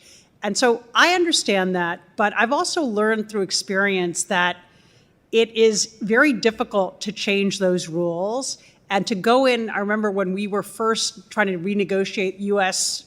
Contributions to the UN and get a new system and formula in place. People said, well, just, the Chinese at the time were paying about 1% of the regular budget. People said, just create a floor at 3%. It's like, and at first I said, oh, that makes sense. But it was not something you could negotiate through. We needed to get an agreement that at the time 185 member states were going to sign up to, and we needed to come up with a principled rationale for that. We needed to understand where every country wanted to come out, to engage with them, to explain it. And when we did that, we came up with a result that the US honestly celebrated as very much in line with our interests. So in my experience, the better path to the defense of U.S. interests is trying to work the system through those rules most of the time. From time to time, there are opportunities to change those rules. There are moments of inflection and reform, and that we should absolutely engage forcefully in those. But I think we waste time sort of chafing and ruing at what we don't like about the system, and those are energies that we could spend in defending and asserting our interests within that system. I think the same is true when it comes to withholding. There may be examples of occasions where we've successfully exercised leverage, but by and large, I think we have diminished our leverage because we've given our adversaries a persistent talking point about how we're not reliable, we don't pay on time in full, we condition our support, and I think they have been able to make greater use and gain greater leverage from that than we have. And when we withdraw, for example, from UNESCO because we are concerned about anti-Semitism, that cedes the ground to those that have very different perspective on that issue. And now that we're back in UNESCO, Holocaust education has been restored, and we can play a role in shaping the organization's priorities. So I worry about that idea that by absenting yourself, suddenly people are going to come around and start, get behind the issues you care about. I don't think we really see that happening.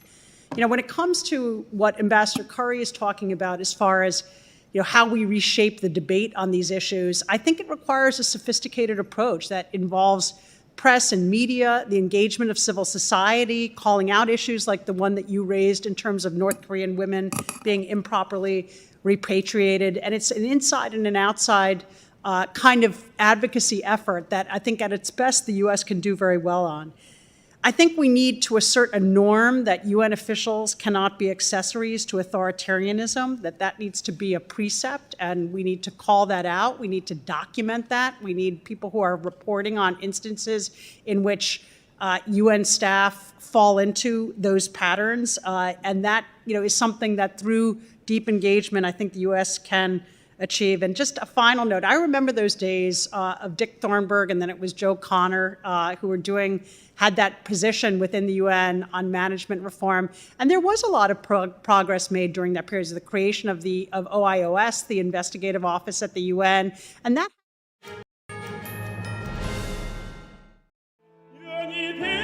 The 2024 NTD 9th International Chinese Vocal Competition is scheduled to take place at Merkin Hall, Kaufman Music Center in New York from September 18th to 21st.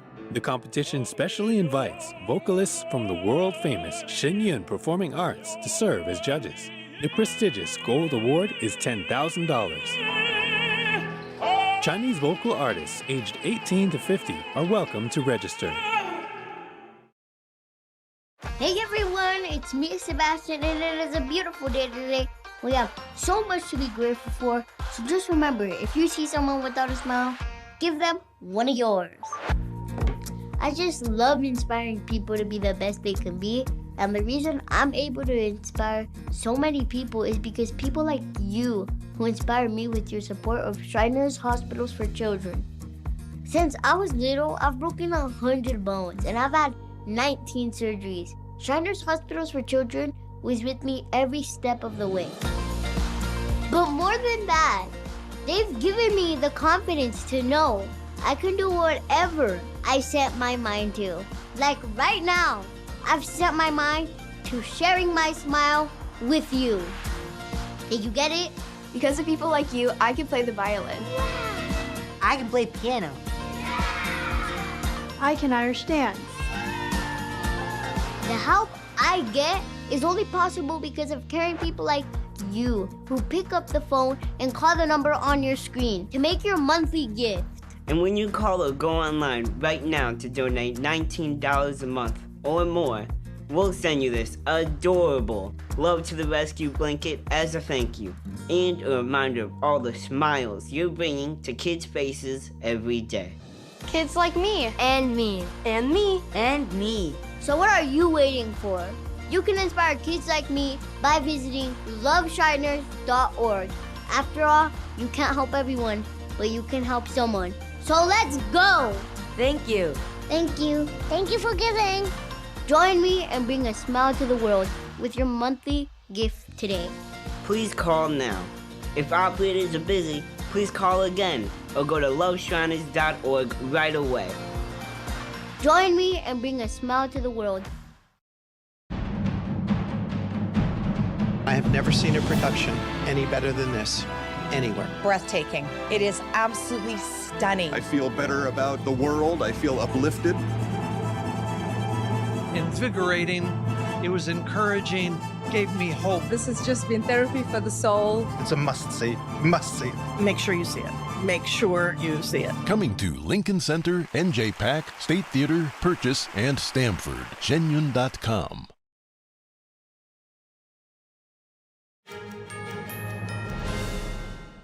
We've been hearing live expert testimony on the United Nations and allegations of outsized influence in the organization used by the Chinese Communist regime for its own dictatorial ends.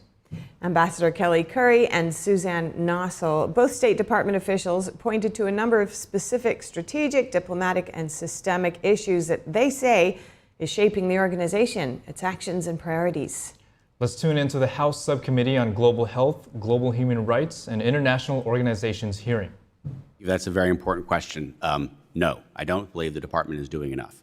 I think I worry there's a little bit of a sigh of relief that in the post-2022 SG election that, the previous SG is gone. We now have an American head of the ITU. This is to be applauded. This is a good thing. But incredible work has been done over the last decade to entrench this kind of ideological approach inside the ITU, and I think that's really important. You specifically mentioned the private sector. This has been a huge problem. I addressed this when I was at a post there, trying to get U.S. private sector to engage in the ITU. I think that's something the State Department can do a much better job of because, as we know, China doesn't have a real private sector. But what they do is they pretend they do, and they have it come to the table, and at all these standard-making bodies and meetings, have them speak about these issues. And unfortunately, sometimes the United States private sector is literally not there. When we are in fact leading. And why are they not there? So I asked them that question. I would encourage you to ask the State Department and ask these companies the same question. My response that I received, I would summarize as they don't see the value. They're important for-profit organizations. They want to make sure that they're producing top-level technology, and they were less concerned and didn't see the value in taking time out of their weeks to travel to some ITU conference where they're going to work on some sort of standard-setting body where I think in their minds they think, we're not going to be bound by that. We're going to innovate beyond that anyway, so what's potentially the value? I think that's incumbent on the U.S. government to explain to them why it's in their interest, because it's very possible that in their limited economic interest, it may not be in their interest, but it is absolutely in the United States' interest to ensure that these standards do not get created with the CCP's imprimatur on top of them, because that will then impact their eventual business interest in other countries as well. So that's the biggest source of concern. It's not that it will negatively impact security in the United States. We have very good policies and security here, but this will be a tool to spread this authoritarian model around the world in other countries. All right, so one takeaway is that our government, and I assume it's State Department, but it also may be the Commerce Department, needs to engage with the private sector to help them understand that this is in their long-term interest to participate in these standard-setting bodies. Thank you for that.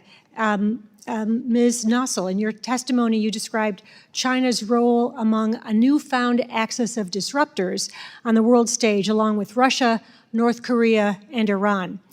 How can increased engagement at the UN, particularly on the human rights side, prevent these countries' attempts to undermine universal values and help hold them accountable for their abuses? Sure. Thank you so much for the question, Representative Manning. By engaging intensively at the UN and in the Human Rights Council specifically, the United States can fortify its alliances, it can build coalitions, it can get ahead of resolutions and actions that are going to be protective of these countries. For example, China, when it underwent the Universal Periodic Review, things like ensuring that civil society organizations that are going to be hard-hitting and forthright in their criticisms are on the list and can make their statements, working with other countries to develop statements of the like-minded so that it's not just the U.S. asserting itself, but a broad coalition, including countries from the global south. there is a playbook for achieving U.S. interests and calling out the most egregious human rights violators, but it requires intensive relationship building, collaboration between the delegation in Geneva, the regional bureaus at the State Department, the diplomatic posts that we have around the world who can help us marshal and whip votes so that we have the support to defeat that which we are against, and we can advance important resolutions that hold countries accountable. Why are we not doing that now? I think we do, but one point I have stressed is that it needs to be consistent. It's really difficult when you have these cycles of engagement and withdrawal, and the U.S. is sort of finding itself in a position of rupture and repair, and it's kind of coming back to the table after a period of absentia. Consistent, steady engagement is what the Chinese are doing. They're just on a trajectory to build their influence further and further. And we go through these cycles of feast or famine. And I think with a more consistent bipartisan approach, we could be far more effective. Okay, your colleagues are about to jump out of their chairs. Ambassador Bremberg, you clearly think we don't do it appropriately. And can you address the idea that we do it in cycles? Yes. And why is that? Much has been said about this kind of cycles aspect of kind of engagement versus retreat, and I want to address that because I think that's part of this issue. And I mean this quite respectfully. Some of the examples that were just mentioned of, we were ensuring that civil organizations would have access to the HRC in order to deliver statements. That should be beneath our concern. We should have a much higher standard when it comes to human rights. That the idea that we're worried about whether our civil rights organizations have access, that should be a given, okay? When the United States leads, other countries follow. So what I would say is this back and forth retreat engagement aspect, I think not enough has been focused on that when the United States has disengaged from these organizations, people start to think about the consequences of that. When we left the Human Rights Council in 2018, Ambassador Curry can talk more about this, a lot of that had to do with Europe was blind to the human rights threat posed by China at the time. And maybe you want to reiterate some of the aspect. 2 years later, after we had left, China brought their same resolution back before the HRC. And guess what? Europe called the vote, which we know is a kind of aggressive UN action, and voted against it. They would not have done that had we not shown the spine. A couple brief examples. We left the HRC. I knew with certain that the incoming administration would rejoin the HRC. We had announced our intention to leave the WHO, and I knew the new administration would rejoin these organizations. I understood that. They missed the opportunity of massive leverage to insist on some structural reforms that, as Suzanne has mentioned, you have to work within those structural reforms, the rules that take place, but we lose half the battle when we don't realize we have the moral leadership and political ability to change the rules, to strengthen the rules, to actually strengthen the UN. So I think that's one of the big problems that gets missed is that when we are pulling back and saying, this is a problem, this is enough, we're going to pull back on that, we don't insist on reforms before coming back in. Thank you. And I want to get back to changing the rules, but Ambassador Curry, I want to ask you a slightly different question. China's sphere of influence is growing most rapidly in technology and cyberspace. And in your statement, you described how China is the lone funder for the UN Global Geospatial Knowledge and Innovation Center, which maps human behavior, infrastructure, and topography worldwide. So how should the United States and our partners ensure that this information stays within program restraints and that the data is not stolen and abused by China? So thank you for bringing up the Global Geospatial Knowledge and Innovation Center, which was something that the Chinese government created. This is a good example, again, of them using their targeted voluntary contributions to advance their own agenda and in ways that look like they're trying to help others, but really are just for their own benefit. This was a project that they set up in the UN Statistical Agency, which is, again, one of these backwaters that nobody pays any attention to most of the time, but actually does a lot of work for the United Nations in terms of, again, when UNDP or WHO or any of the other agencies needs data on the health outcomes or the educational attainment or whatever in a country, a lot of this is coming through this specialized statistical agency. And in the member state body that oversees this, China put forward this plan for this center, this special center that they would host in a location that is co-located right next to an industrial park that is owned by the Chinese Communist Party. And so it is all and it's right next to the Chinese statistical agency that does their own data analytics and is working on big data models, including AI, large language models, things like that are very important, and that Xi Jinping has indicated is one of the top priorities for technology for the CCP.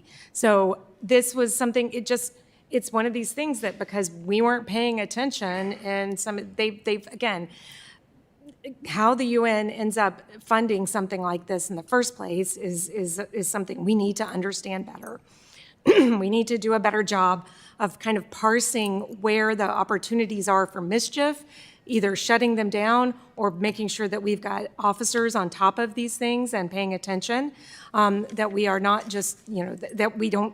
A lot of times I felt like at the U.S. mission to the United Nations, the Security Council is the big sexy ticket and everybody's looking at what the Security Council is doing, but all the nonsense was going on in these little nooks and crannies that nobody cared about and I could not get resources to.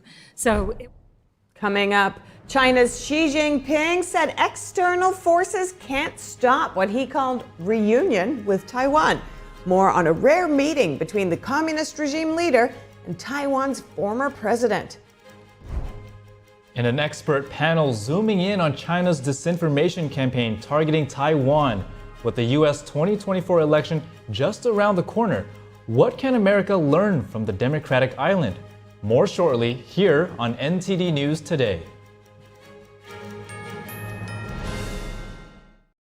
Did you know indoor air quality can be 5 to even 100 times worse than outdoors? Meet the Air Doctor. It's your answer for clean air and the only hospital-grade air purifier equipped with advanced Ultra HEPA filters, proven to improve your indoor air quality and overall health. Air Doctor circulates and triple filters the air in your room up to 5 times per hour. Say goodbye to pollen, smoke, mold spores, pet dander, even viruses, because the Ultra HEPA filter removes virtually 100% of dangerous contaminants down to 0.003 microns. That's 100 times smaller filtration than ordinary HEPA purifiers. This would have been in your lungs. Finally, get relief from allergies and asthma and reduce airborne disease. It's pulling the pollutants out. It's even pulling the toxic chemicals that our cleaning products leave behind. Call or go to tryair-40.com now. Get 40% off our best-selling air purifier. Call 1-800-876-0163. Call now. You know, these kids grow so fast.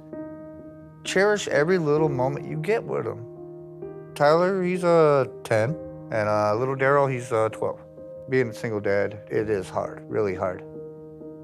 I've been there since day one. I know how it is, not to have nothing. I don't really get paid much.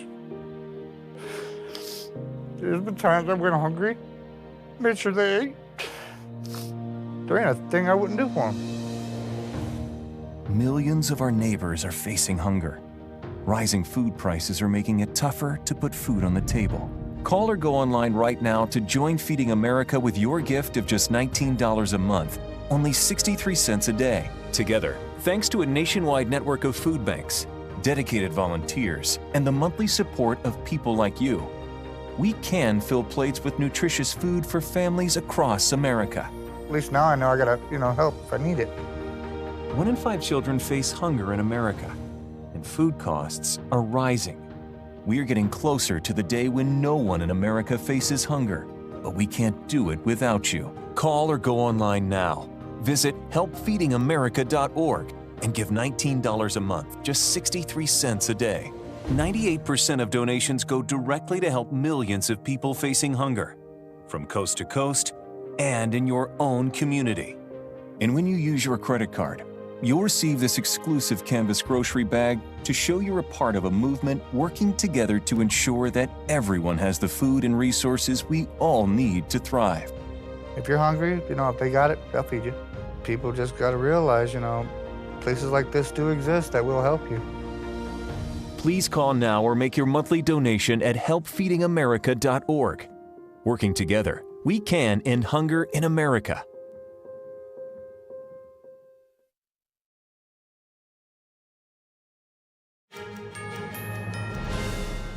Former Taiwanese President Ma Ying-jeou met with Chinese regime leader Xi Jinping today. Xi told him that outside interference can't stop what he called the reunion between mainland China and Taiwan. The Chinese Communist Party sees Taiwan as part of China, despite never having ruled it. Ma Ying-jeou's party favors close ties with China, but the ruling party, the DPP, is a staunch defender of Taiwan's self-governing status. Taiwan's residents are divided on Ma's visit to the mainland.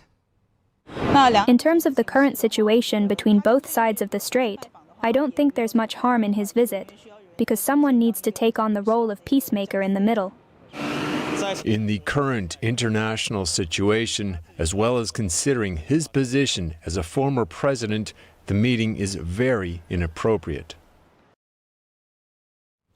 The DPP, or Democratic Progressive Party, won the 2016 presidential election by a landslide. It also won an unprecedented third term earlier this year. Most German companies are feeling squeezed by local Chinese firms. In a survey conducted by the German Chamber of Commerce, almost two-thirds of the German companies say they face unfair competition from the Chinese firms, which have better access to authorities and licenses.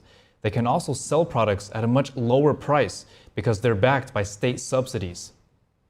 German companies are confident in their innovation and product quality, but the increasing competition from Chinese companies is eating into their market share.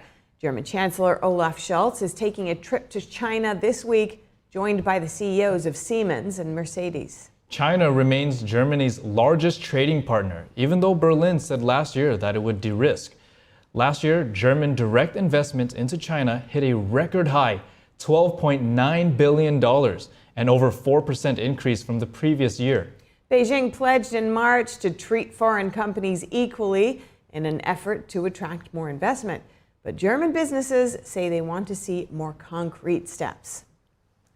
Turning to the South China Sea, U.S. Indo-Pacific Commander John Aquilino says Beijing wants to forcibly gain ground in the region. This comes as China continues to ramp up territorial claims at the Philippines' doorstep. The illegal claim of everything inside of the self-proclaimed 9 or 10-dash line as Chinese sovereign territorial waters has no basis in international law. Aquilino added China's actions are, quote, dangerous, illegal, and they are destabilizing the region. Beijing sees virtually the entire South China Sea as part of its own territory, reaching hundreds of miles south and east of China's island province of Hainan. The region asserts a so-called 9-dash line to mark what it believes is its jurisdiction. That's despite a tribunal ruling in 2016 that China has no legal claim over the region. Zooming in on the Philippines, the nation has been dealing with a rise in Chinese military aggression around nearby shoals. Experts said the U.S. must live up to its promise and stand firm with the country. We would find that not too many other places in the region are willing to host us or willing to let us in or align with us if we leave the Filipinos in the lurch. Worth noting, the U.S. and the Philippines are allied nations bound by a decades-long defense treaty. And next, an expert panel zooming in on a Chinese disinformation campaign targeting Taiwan. With the 2024 election just around the corner, what can the U.S. learn from the democratic island? NTD's Sam Wang has the details. A panel of experts spoke in Washington, D.C. about the Chinese Communist regime's disinformation campaign targeting Taiwan. From its cyberspace to its presidential election, the small democratically governed island has been a main target of China's influence operations. Taiwan's experience is broadly applicable to the international community. The use of the information space, the use of the social media, the use of technology that they are applying, at least in the Taiwan case study, is not only limited to Taiwan. For decades, the Chinese Communist Party has viewed Taiwan as a breakaway territory and has vowed to take it back by force if necessary. That's despite never having ruled it. According to digital defense organization Doublethink Lab, Beijing has been flooding the island's information space with rumors. These narratives reportedly came from fake social media accounts, which makes it harder to trace them to their source. Our comprehensive report documenting at least 84 narratives on U.S. skepticism, discrediting the U.S. itself as a country, and also discrediting the Taiwan-U.S. partnerships. A recent report from Microsoft found an uptick in disinformation targeting Taiwan's political figures during election time. Analysts say transparency is crucial in order to protect free speech and debunk the disinformation targeting the island.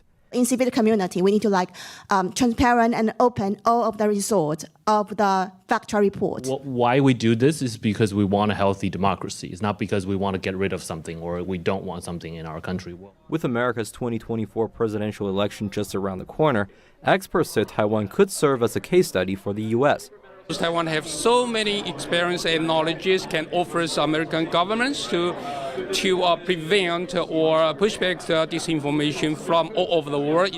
Reporting from Washington, D.C., Sam Wong, NTD News. And before we head to break, if you have any feedback, please email us at news.today@ntd.com. And stay with us. We'll have more stories in just a moment.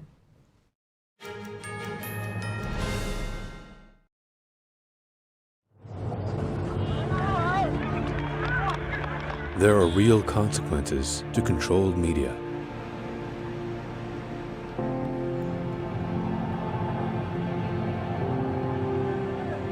And NTD's founders know them firsthand.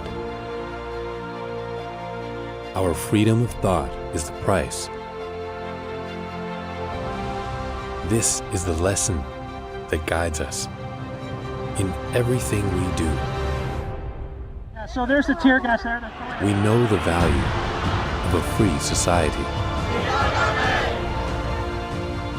And we take seriously the responsibility to preserve it. We are NTD.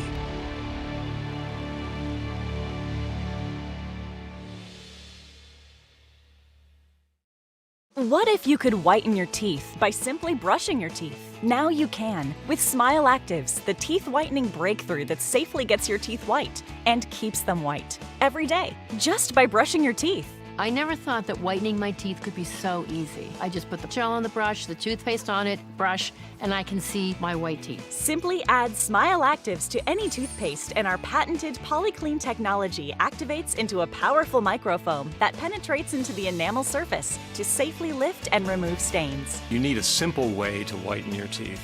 Without strips, without trays, without going to the dentist. And it was about time that a product was developed that you would be able to do that with just brushing. And now, Smile Actives is even better with new Pro Whitening Gel with 33% greater whitening power, clinically shown to whiten teeth faster, up to 8 shades. 100% of users saw whiter teeth. On food stains, coffee and wine stains, even on veneers, crowns, and dentures. I eat the blueberries, I drink the coffee, and I know that Smile Actives will keep my teeth white every day. If you could use something so easy like Smile Actives to take yellow teeth to white teeth, why wouldn't you? Why spend hundreds of dollars for whitening treatments at the dentist when now you can whiten your teeth with new Smile Actives Pro Whitening Gel every time you brush your teeth? Call or go to smileactives.com and for a limited time get new Pro Whitening Gel for just $24.95.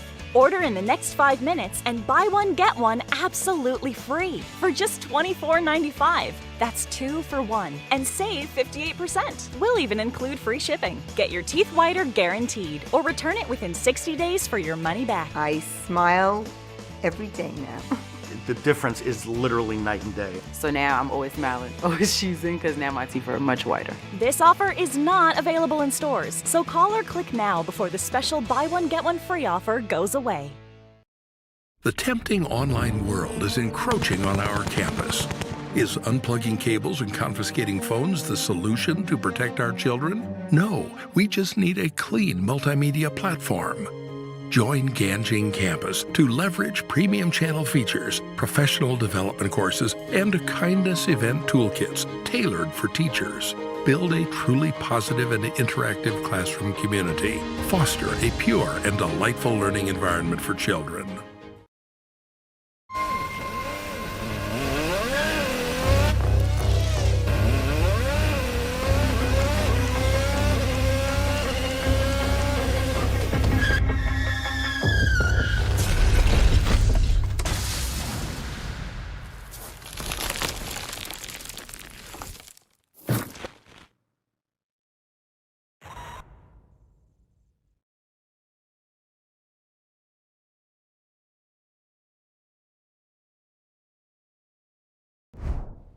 Welcome to NTD News Today. Here are our top stories. Former President Trump loses another bid to have his so-called hush money trial delayed.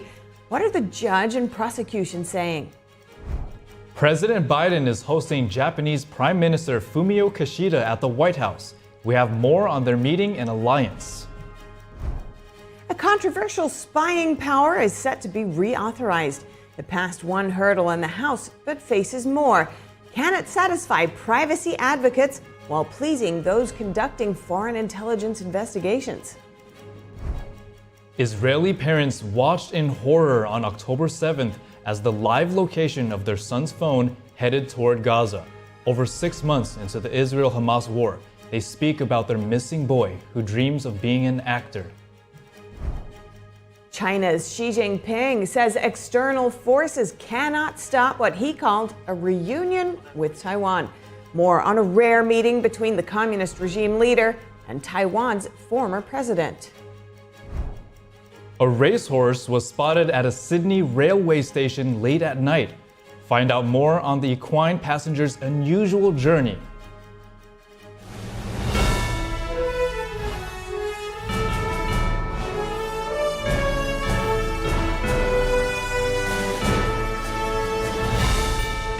This is NTD News Today, live from our NTD Global Headquarters. Here are Stephania Cox and Chris Beers. Hi, I'm David Lamb, sitting in for Chris Beers. And to begin the show, President Biden is meeting with Japanese Prime Minister Fumio Kishida at the White House right now. In his opening speech, Biden underscored the strength of the U.S.-Japan alliance. President Eisenhower said his goal was to establish an indestructible partnership between our countries. Today, the world can see that goal has been achieved, and that partnership between us is unbreakable. The leaders are expected to announce plans to upgrade U.S.-Japan military cooperation. Both sides say they face challenges in the Indo-Pacific region, particularly from communist China. Ahead of Kishida's visit, the U.S. ambassador to Japan said the summit will bring about a historic upgrade in defense ties between the two allies. The U.S. Department of Energy announced that the U.S. and Japan will launch a joint partnership. It will focus on developing and commercializing nuclear fusion. The president of the Philippines will join the meeting with Biden and Kishida later this week. He says the trilateral summit will include an agreement to maintain security and freedom of navigation in the South China Sea. A new poll shows Latino voters increasingly supporting former President Trump. He's close to President Biden in overall support and ahead of him on key issues. And an Axios Ipsos poll released yesterday published the new numbers. It found 31% of Latinos who intend to vote say they'd vote for Biden. 28% say they'd vote for Trump. And Trump is ahead of Biden among Latinos on the top 3 major issues: the economy, crime, and immigration. Biden, meanwhile, leads on issues that don't seem to be top of mind for this demographic, namely the health of American democracy and abortion. For analysis on Biden and Trump's recent moves and how they could impact voters, I spoke with Epoch Times columnist Roger Simon. He's also the author of American Refugees. Roger, welcome. Good to see you. Now, Biden on Tuesday proposed universal preschool, national family paid leave, and investment in long-term care and family caregiving. What do you make of this move politically, and what sort of voters could this appeal to the most? Not very much. I think this is very standard operating procedure in virtually every political campaign, and I'm not young. I've been hearing about this for years. And I think that people are less impressed with these kind of promises than ever. I would suspect that this is going to be irrelevant and will not even show up in the polls. I know that sounds like an extreme comment. I mean, yeah, it should. Working class people should be interested in it, but the working class has fled the Democratic Party, and for good reason, because they've been cheated by them. So I don't think it's going to have a large reaction. And Roger, how do you read the Biden administration's efforts to cancel student loan debt, especially during an election year? Yeah, it's similar. I think that there'll be a lot of skepticism. First of all, quite recently, the Supreme Court stopped the same gesture by them. Whether that will happen again, we don't know. But it's not impossible. People are aware of that. And then there's a whole other group that will be annoyed with the cancellation of the debt because they've already paid their debts, and they would have a right to be annoyed. In fact, they've made themselves known quite a bit. You know, so there is a lot of desperation in the Biden campaign right now because he's not doing well in the polls, and I think he's looking for any way to cut through. Now, we'll find out, I guess, in the next round of polls to some degree, but I don't think it's going to have a big impact. And meanwhile, former President Trump recently caused a stir when clarifying his position on abortion, saying the issue should be left to the states, not the federal government. So several prominent pro-life activists and organizations have expressed great disappointment and condemnation of his stance. What impact do you think this will have on Trump's base? Even less than the other. I'll tell you why. I get all the emails from these pro-life organizations. I'm sympathetic to them. But at the end of every one of them, when they say, we're disappointed, we're still backing Trump, they say. And I think the truth is that they wouldn't trust the other side on the abortion issue at all. One of the things that's interesting about this is Trump has always said that he thought it's a states' rights issue. He's made that very clear. This isn't a new thing. He's just reiterated what he's been saying for some time. And frankly, I think it should be a states' rights issue. I mean, obviously, California and Mississippi are going to feel different about this issue.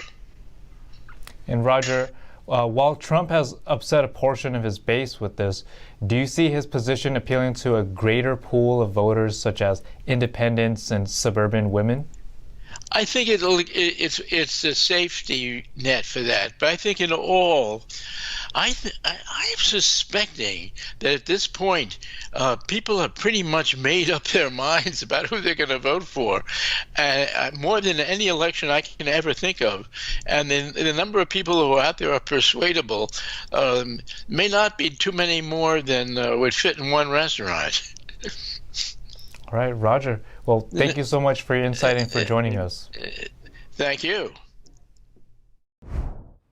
Former President Trump loses another bid to have his New York trial delayed.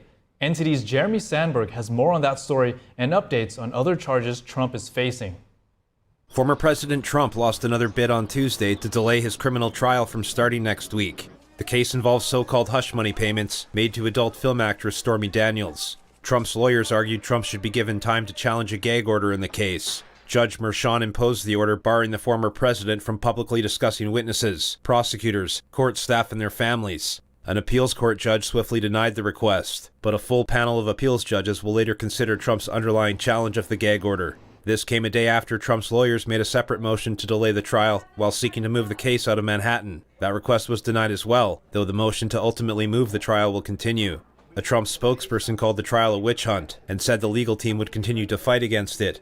A lawyer for Trump said the gag order would lead to irreparable First Amendment damages. He argued that Trump should be free to critique the case and the people involved in it, and said the public has the right to hear from him. A lawyer with the Manhattan DA's office said the trial should not be delayed, since Trump could have made the appeal earlier. He also said the gag order was in the public's best interest and necessary for the integrity of the case. He also said his office had to increase security due to Trump's statements, and that potential witnesses were reluctant to testify because of Trump's comments. In Trump's classified documents case, a judge on Tuesday allowed prosecutors to shield the identities of possible witnesses in the case for now. Prosecutors argued revealing the names of witnesses would open them up to threats and harassment. The judge initially agreed to make the information public, but has since reevaluated her decision. Her new order will allow more records in the case to be made public, but witnesses will be referred to by fictitious names. Trump has pleaded not guilty to charges of illegally keeping highly sensitive records after he left office in 2021 and obstruction. A trial date in the case has not been set. Jeremy Sandberg, NTD News. Former CFO of the Trump Organization, Alan Weisselberg, has been sentenced to 5 months in jail after he pleaded guilty to perjury charges. Weisselberg was accused of lying twice during former President Trump's civil fraud trial, including in a deposition. In July 2022, he deceived investigators over knowing in advance that Trump's XXX apartment had been overvalued. This penalty comes on top of a 5-month sentence that Weisselberg is already serving for tax fraud charges. That's related to alleged tax evasion over a 15-year scheme worth $1.7 million. The Trump Organization and its former associates were previously ordered to pay more than $350 million in damages. Trump appealed the decision, and a state appeals court reduced his bond amount to $175 million, which he has posted. Up ahead, Senator Ted Cruz facing a campaign finance complaint alleging that he sent revenue from his podcast to a political action committee. A new Florida law will impose tougher penalties for the retail theft and porch piracy. Hear what Governor Ron DeSantis says about the new crime-fighting effort. More in just a moment here on NTD News Today.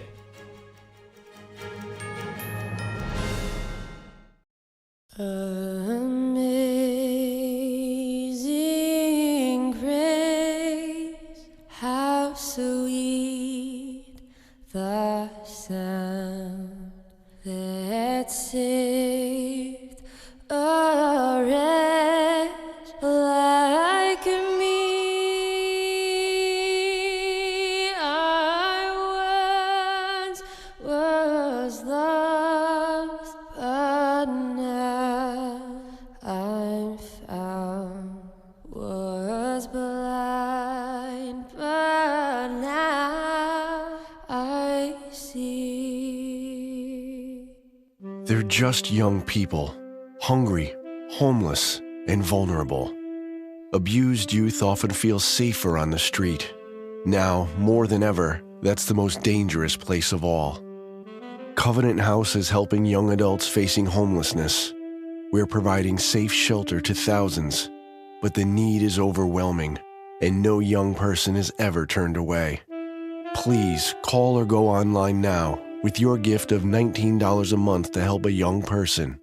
You'll provide safe shelter, hot meals, and medical care. Your gift will show them they're loved. Homeless young people are afraid and alone with nowhere else to turn. You want to know that there's somewhere you can go that's safe. So the Covenant House did that for us. Please call now with your gift of $19 a month. We'll send you this blanket as a reminder of the comfort your gift provides a young person tonight. Please don't wait. Your gift is the lifeline a young person needs now. Call the number on your screen or go online to safeplacetosleep.org. Thank you for saving precious lives.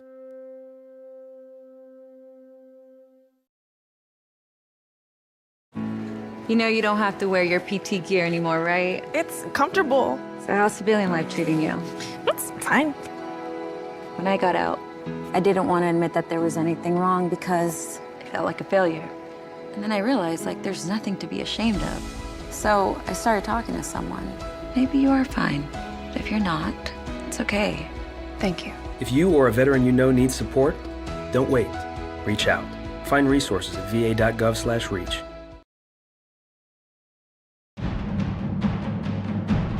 I have never seen a production any better than this, anywhere. Breathtaking. It is absolutely stunning. I feel better about the world. I feel uplifted.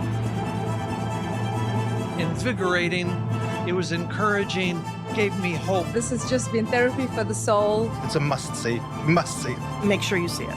Make sure you see it. Coming to Lincoln Center, April 3rd through the 14th. Buy tickets now at shenyun.com.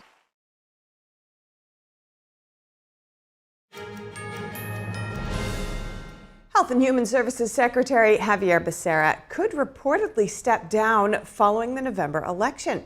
This to mount a run for California governor in 2026. The report yesterday comes from Politico, citing unnamed sources. It says Becerra and his supporters have been talking more seriously lately about his plans. The Health and Human Services Secretary has reportedly set aside over $1.5 million for a possible run for governor. Becerra talked about health care at an event in San Francisco yesterday. He mentioned that he misses California. Someone at the event shouted "Governor" to him, which he reportedly smiled at. When asked about plans to run for governor, Becerra didn't give a clear answer. He said he has to focus on his current job as Secretary of Health and Human Services. A campaign finance complaint against Senator Ted Cruz lodged by two advocacy groups yesterday. They allege he may have directed over $630,000 in podcast ad revenue to a political action committee supporting his 2024 re-election bid. That exceeds the $5,000 limit an office holder is allowed to solicit for a super PAC. The complaint, filed with the FEC, calls for an investigation into payments from iHeartMedia Management Services to the PAC. A spokeswoman for iHeartMedia previously linked the payments to podcast ad revenue. Congressional lawmakers have 10 days left to renew a controversial government surveillance program. They voted yesterday, though with much disagreement, on a course to proceed. Section 702 is part of the Foreign Intelligence Surveillance Act. It allows warrantless searches of foreign citizens based outside the U.S., including the collection of online communications data. But the communications of Americans can become a part of those searches if they communicate with foreign citizens. Intelligence agencies say it makes it easier to collect data for investigations, and some lawmakers agree, but others side with privacy advocates. They cite reports of how the program has been used to spy on Americans without their knowledge. Privacy advocates want a warrant requirement attached to the bill, but others say that requirement would hinder investigations. Section 702 will expire on April 19th unless renewed, but portions of it can run for another year. This week's vote marks the third time House lawmakers have sought to pass a bill on how to go forward in managing the controversial power.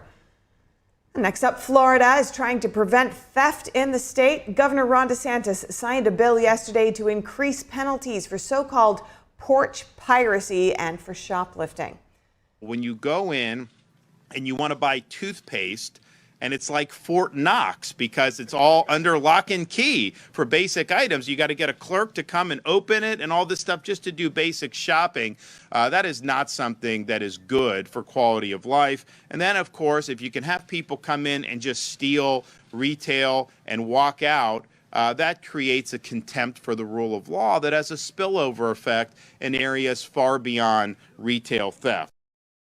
DeSantis gave examples of other places where criminals can steal goods worth up to $1,000 and face no significant consequences. The new Florida law makes it a first-degree felony for some repeat offenders to commit shoplifting. A person committing retail theft with 5 or more people can be charged with a third-degree felony.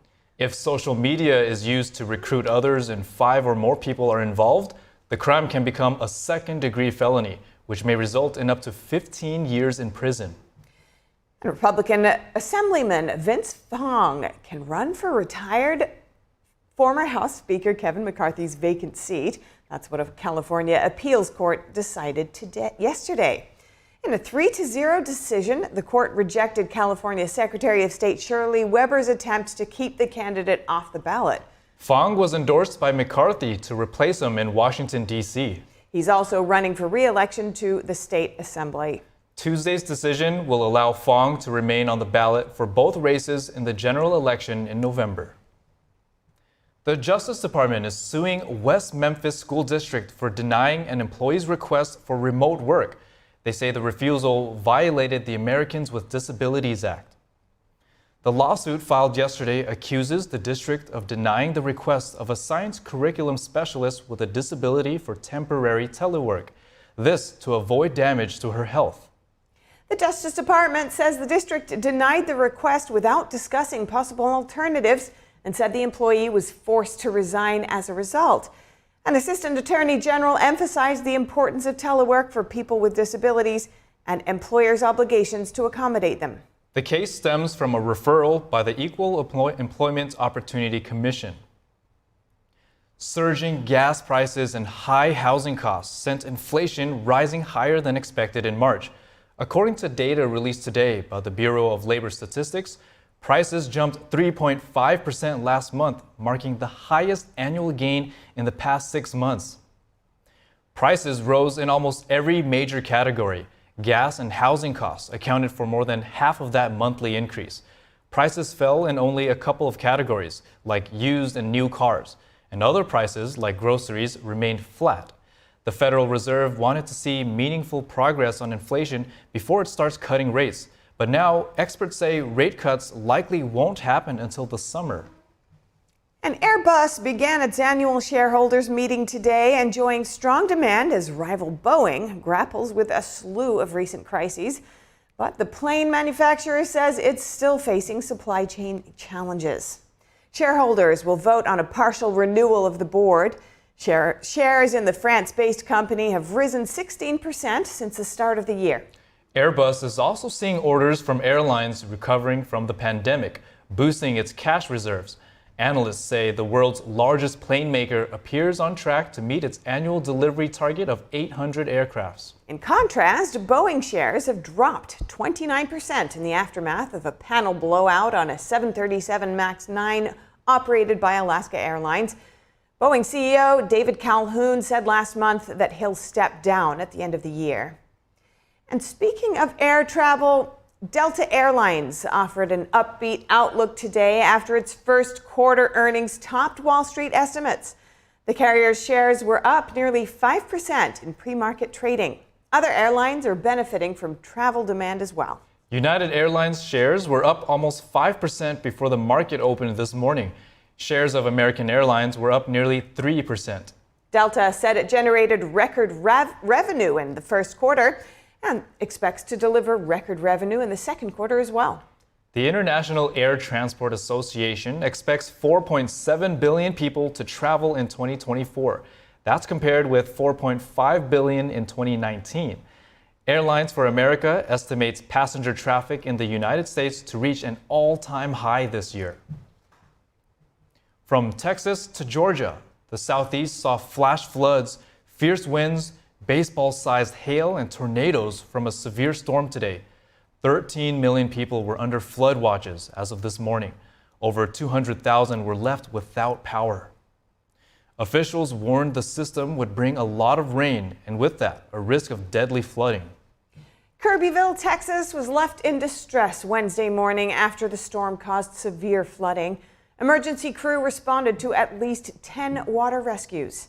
The Pin Oak Creek is now in major flood stage after rising 10 feet in 6 hours. In addition to flooding, the storms also caused major damage to several businesses. And the Biden administration is setting new regulations on the amount of forever chemicals that can be found in drinking water. It's the first federal standard of its kind. This new standard will require water utilities to filter out 5 of the forever chemicals, also called PFAS, that are currently found in half of the drinking water in the U.S. PFAS have been linked to a number of health issues, including cancer, heart disease, and reproductive problems. The CDC says they're found in the bloodstream of nearly 97% of Americans. They're often used to help products repel water and oil, but linger in the environment and the human body. The FCC is trying to make it easier to shop for internet plans. Starting today, it's requiring new labels that detail what you can expect to pay, as well as typical download speeds and information about the internet provider's policies. It's all listed in the same way you see nutrition labels on packaged foods. The agency is hoping this transparency will give consumers basic information about different broadband options in a way that's easy to understand. and bring some of the fine print, such as early termination fees and data caps, into focus. These so-called consumer broadband labels will be offered both online and in stores in both English and Spanish. Israel has agreed to concessions about the return of Palestinians to the north of Gaza, but it doesn't believe the Hamas terror group wants to strike a deal. Two unnamed officials with knowledge of the ceasefire talks in Egypt say Israel would allow the return of 150,000 Palestinians to northern Gaza with no security checks. That's under a U.S. proposal for a truce. In return, they said Hamas would be required to give a list of female, elderly, and sick hostages it still holds alive. Hamas said on Tuesday that the latest proposal did not meet demands. Hamas wants an end to the Israeli military offensive and a withdrawal of Israeli forces from Gaza. Israel's immediate aim is to secure the release of hostages. It says it won't end the war until Hamas no longer controls Gaza or threatens Israel militarily. And continuing with our coverage of the 6-month mark of the Israel-Hamas war, we have the third part of a special report. America's host, Kelly Wright, was recently in Israel talking to family members of the hostages and others to hear how they're coping. NTD's Daniel Monahan has more. Omer Shem Tov was at the Nova Music Festival when Hamas terrorists surrounded those in attendance, killing hundreds of people and kidnapping many more into the Gaza Strip. Omer called his parents the morning of October 7th, sounding panicked. He told them there was a lot of shooting and that they were under fire. His parents say he managed to send his live location. They saw the point on the map going back and forth. It wasn't clear where, and at some point, it started going towards Gaza. His father showed up to the area around noon, meeting other worried families. He thought maybe they were at the hospital. So we drove to the hospital and we were waiting, and about 8 p.m. Hamas published a video that we could see Omer and Itai's friend was on the back of a pickup in Gaza. Omer's mom, Shelly, says the mission to save the hostages is still on full power 6 months on, but it has become more challenging because the body and the soul are tired, and they are very, very worried. We miss Omer so much, and it's hard to see that people got on with their lives, and we're stuck at October 7. Shelly Shem Tov says they call Omer their sunshine because everybody wants to be near him. He's a good boy. He loves to love. He loves music. He has a lot of friends all over. And he's a boy of freedom. Omer's mother says she's afraid to open her eyes when she wakes up in the morning because she doesn't know what the day will bring. And when I'm opening my eyes, I see daylight outside. And I'm thinking about my son that didn't see daylight 182 days. Somebody can imagine how it feels? You know, I cannot imagine it. Omer's brother Amit says hope never dies. And Amit, yeah. What's your message to the world? Be on the right side. Like, have some mercy. It's about families that were torn apart and were taken away out of the blue. For no good reason, really. On the issue of people in America supporting Palestinians over Israelis, Amit says he thinks the U.S. lives in a bubble. They only see the weaker side, so they decide to support the weaker side because this is what's easier to do. They don't understand the whole situation. Sister Dana says Omer's dream is to be an actor. So he will get his dream, and everybody will know him, and Omer is just perfect, and I miss him so much, and I want him back here. NTD's Kelly Wright has been talking to hostage families, rabbis, and pastors, Jewish and Arab people. The America's Hope host has a special report on what he learned coming out in just a few weeks. Daniel Monahan, NTD News. Israel's recent withdrawal from Khan Yunis in southern Gaza caught observers by surprise. For analysis, I spoke with Alex Trayman, CEO and Jerusalem Bureau Chief for the Jewish News Syndicate. Alex, welcome. It's good to see you. Now, the spokesman for the Israeli Prime Minister's office is saying not to read too much into Israel's withdrawal from southern Gaza. How significant is this move, and what does it mean for Israel's war effort? Well, thanks so much, David. I think that the withdrawal is part of a signal that the IDF and Prime Minister Netanyahu is sending to the Biden administration that it is taking their reservations seriously. But withdrawal from Gaza is not like the withdrawal of the U.S. Army from Afghanistan. You're talking about just moving back slightly. It doesn't forbid the IDF from entering into the Gaza again as soon as it's ready to conduct its operation in Rafah soon in the future. What do you make of how the U.S. media and international media broadly is covering this withdrawal and what it signifies? Well, most of the mainstream media is hoping that there will be a ceasefire between the IDF and Hamas, and they are trying to project their will and hope that that this is where the IDF is headed towards. And I do think that perhaps the IDF and Netanyahu is taking seriously the concept of negotiating toward a hostage release, which might include a temporary ceasefire. But as far as Israel's concerned, the prime minister has been clear. The IDF will go into Rafah and they will finish their job to destroy Hamas as a military entity and as a political entity. And as far as media coverage, could this type of news coverage affect the ceasefire talks and release of hostages? And if so, how? Well, I don't think that it has too much of an impact on the Israeli thinking. They must score a victory over Hamas. The Israeli people demand that the military and the political leadership will have that victory. I do think that all of the reports, though, can have an impact on negotiations. When Hamas sees all the pressure coming from the United States and mainstream media on Israel, what that does is it makes Hamas double down on their demands and makes it actually less likely that a hostage release or ceasefire in the near future can be achieved quickly. And Alex, a number of foreign policy analysts have said that this is as much of a public relations war as it is a physical one.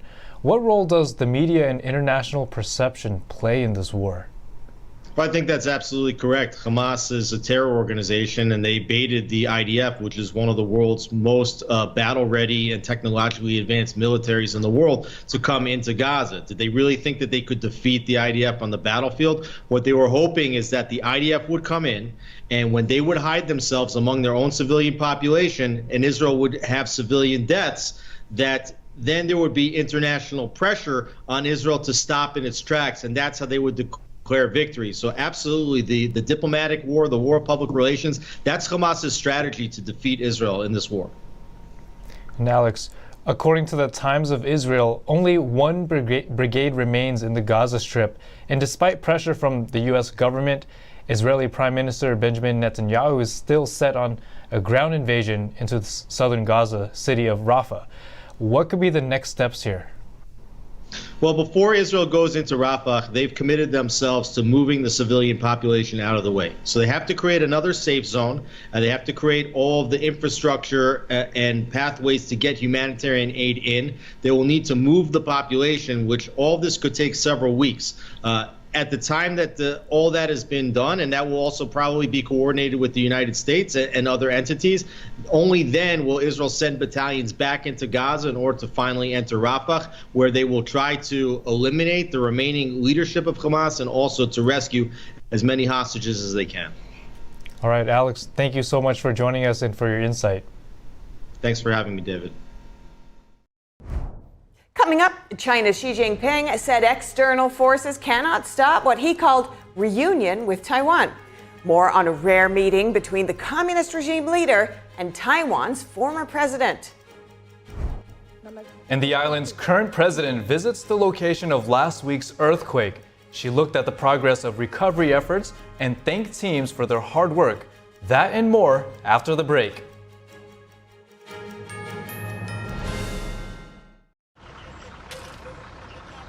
Some things are better left to a professional. In hindsight, probably shouldn't have tried to remove my own appendix. Like when it comes to finding financial advisors. What was I thinking? So leave it to Smart Asset to find them for you. Take the free quiz at smartasset.com. Then you'll be matched with up to 3 vetted fiduciary financial advisors. To get started, take the Advisor Match quiz now at smartasset.com. I was this close, this close. Do you ever wake up and realize your life has no purpose? Do I have a death wish? Morgan asked. Maybe I did. I thought this would be our final run ever. We had made millions and millions of dollars, but God had other plans.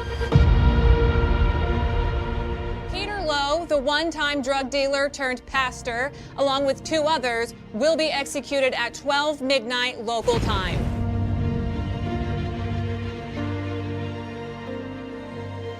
The next day, something strange happened. Someone came up to me and gave me this flyer about Jesus.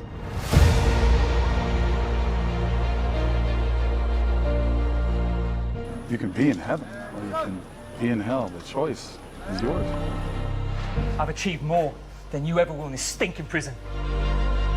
This pathetic maggot got caught, tried to escape my prison. Nobody escapes my prison.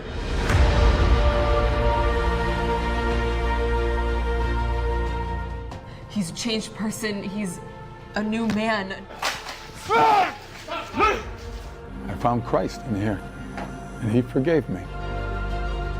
My name is Peter Lowe, and I will be executed in 2 hours. Why am I being executed, you ask?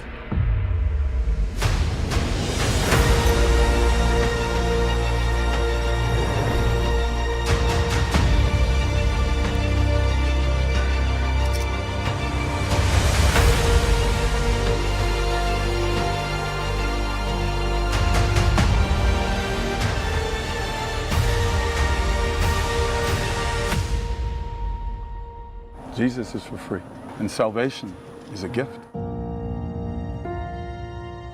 Do you believe in Jesus?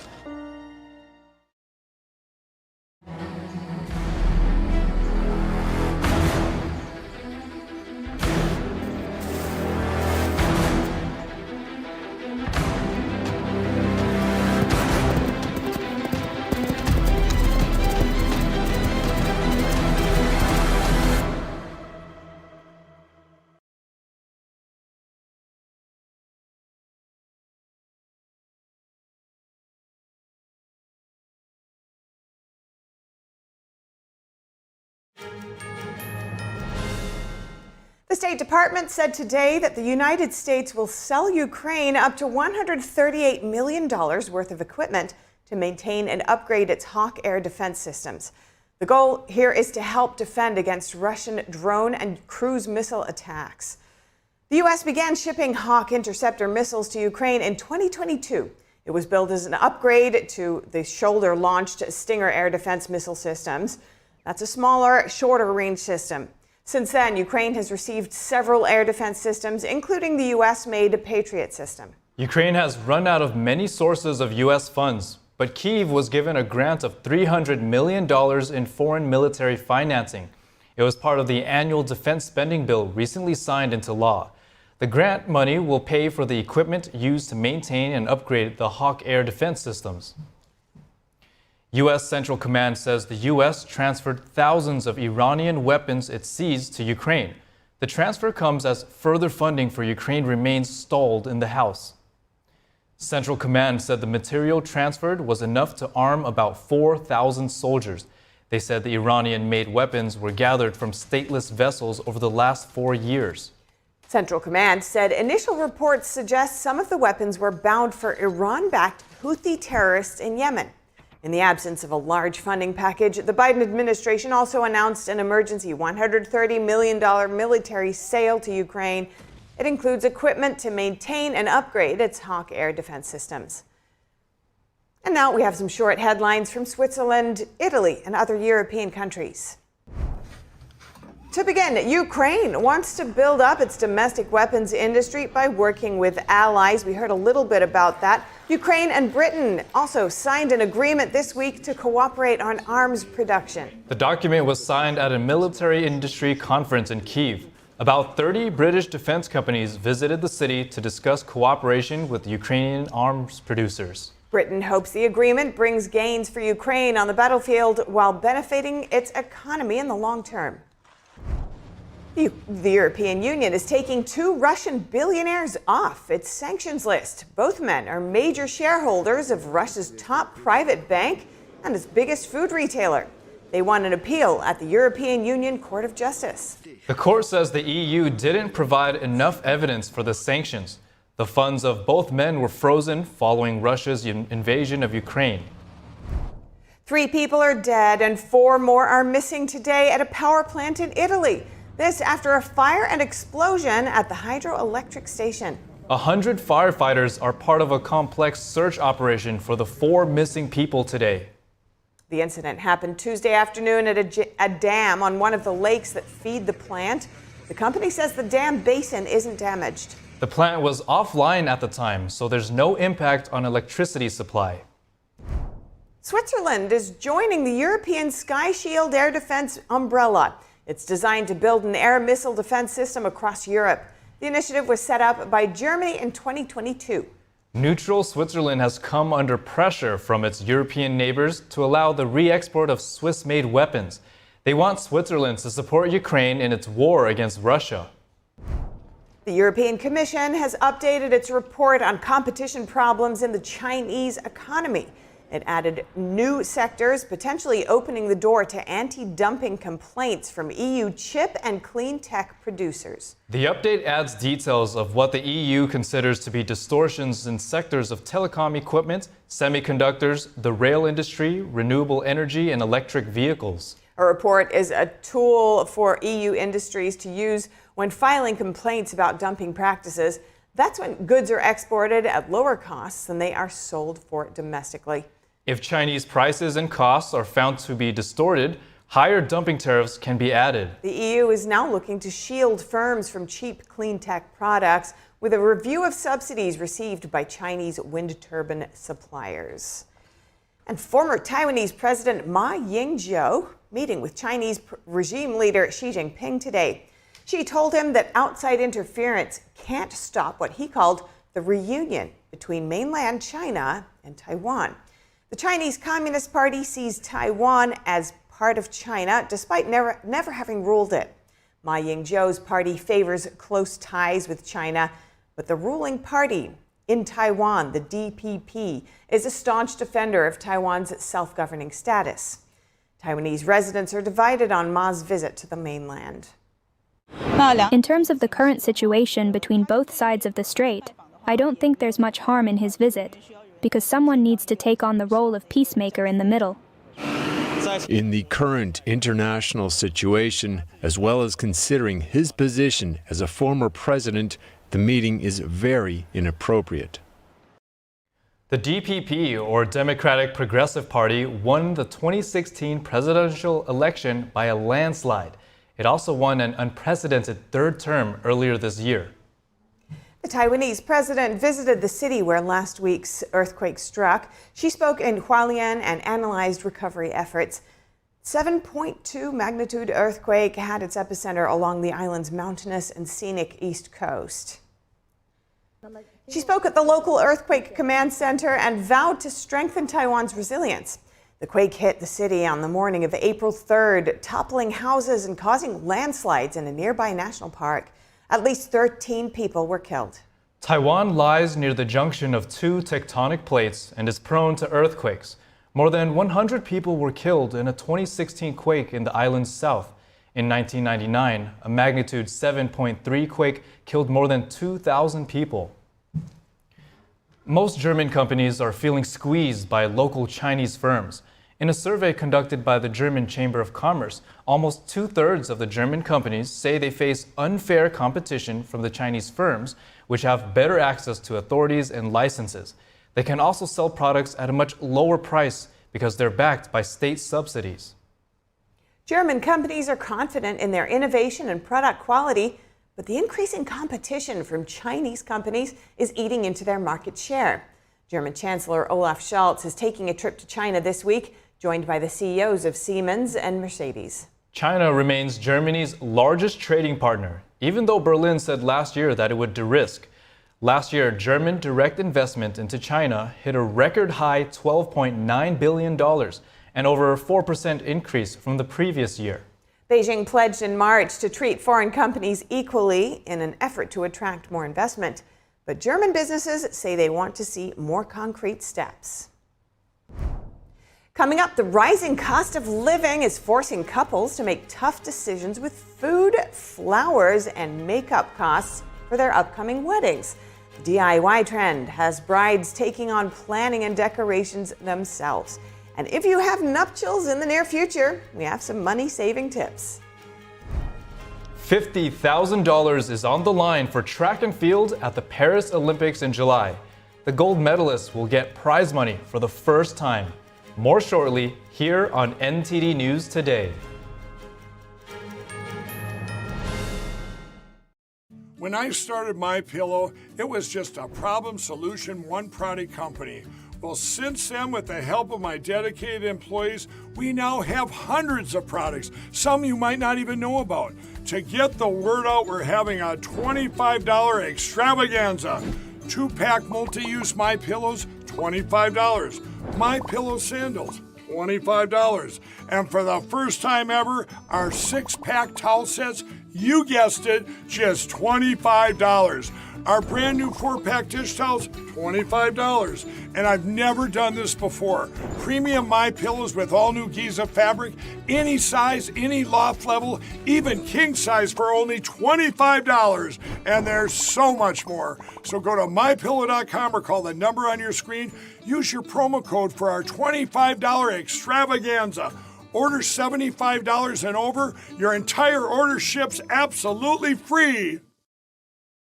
Shenyun Creations, the streaming platform from Shenyun, featuring world-class dance, past programs, and all original music.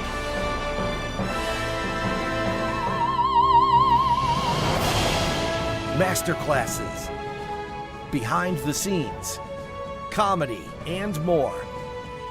Explore shenyuncreations.com.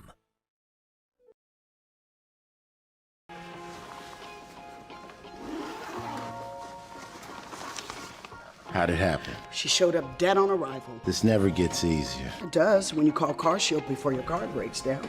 Look at these prices.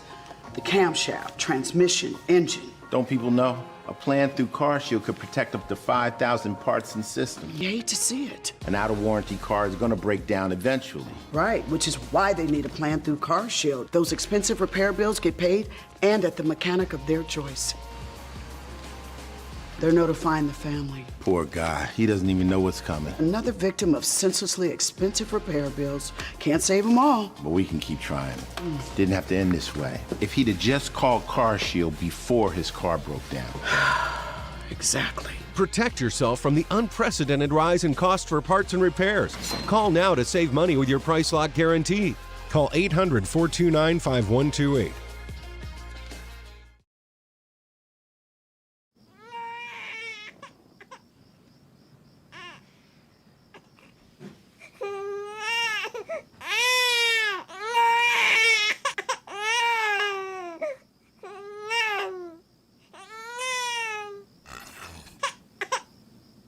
If you love them enough to suck the snot out of their nose at 4 a.m., then surely you'll check NHTSA.gov/the right seat to make sure they're in the right car seat.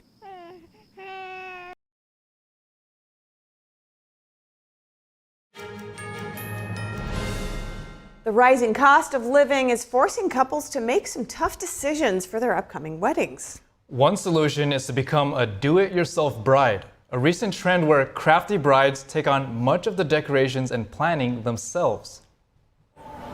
Planning a wedding can not only be intimidating, but also expensive.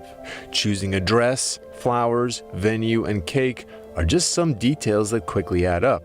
But with a cost of living crisis, wedding budgets over the next couple of years are facing a financial squeeze. Do-it-yourself weddings are gaining popularity as a way to save money while still looking expensive. When couples are looking on social media, it is really important for them to be able to see that this may not have cost what it looks like it costs, but there's just been effort put in. So maybe actually now the impact of the cost of living crisis is that couples need to take a lot more effort to get that outcome rather than before they could just pay for it. With the price of flowers rising, one cost-cutting measure is DIY floral arrangements.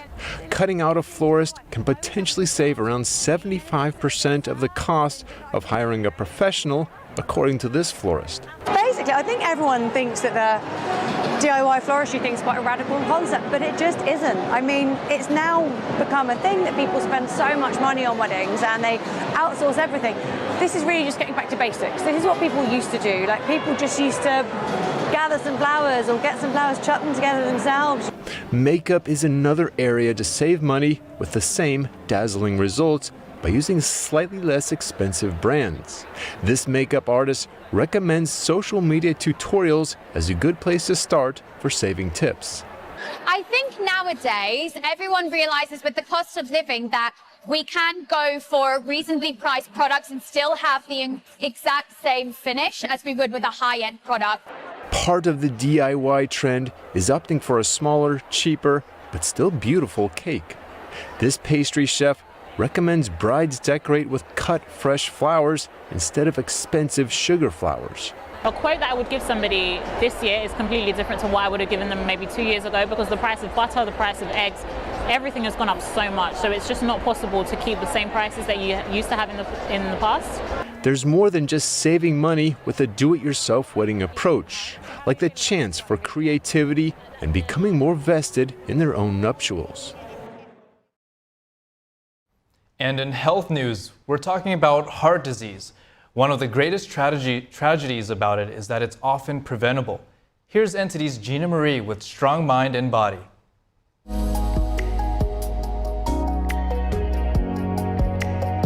Cardiovascular disease affects the normal function of the heart and blood vessels.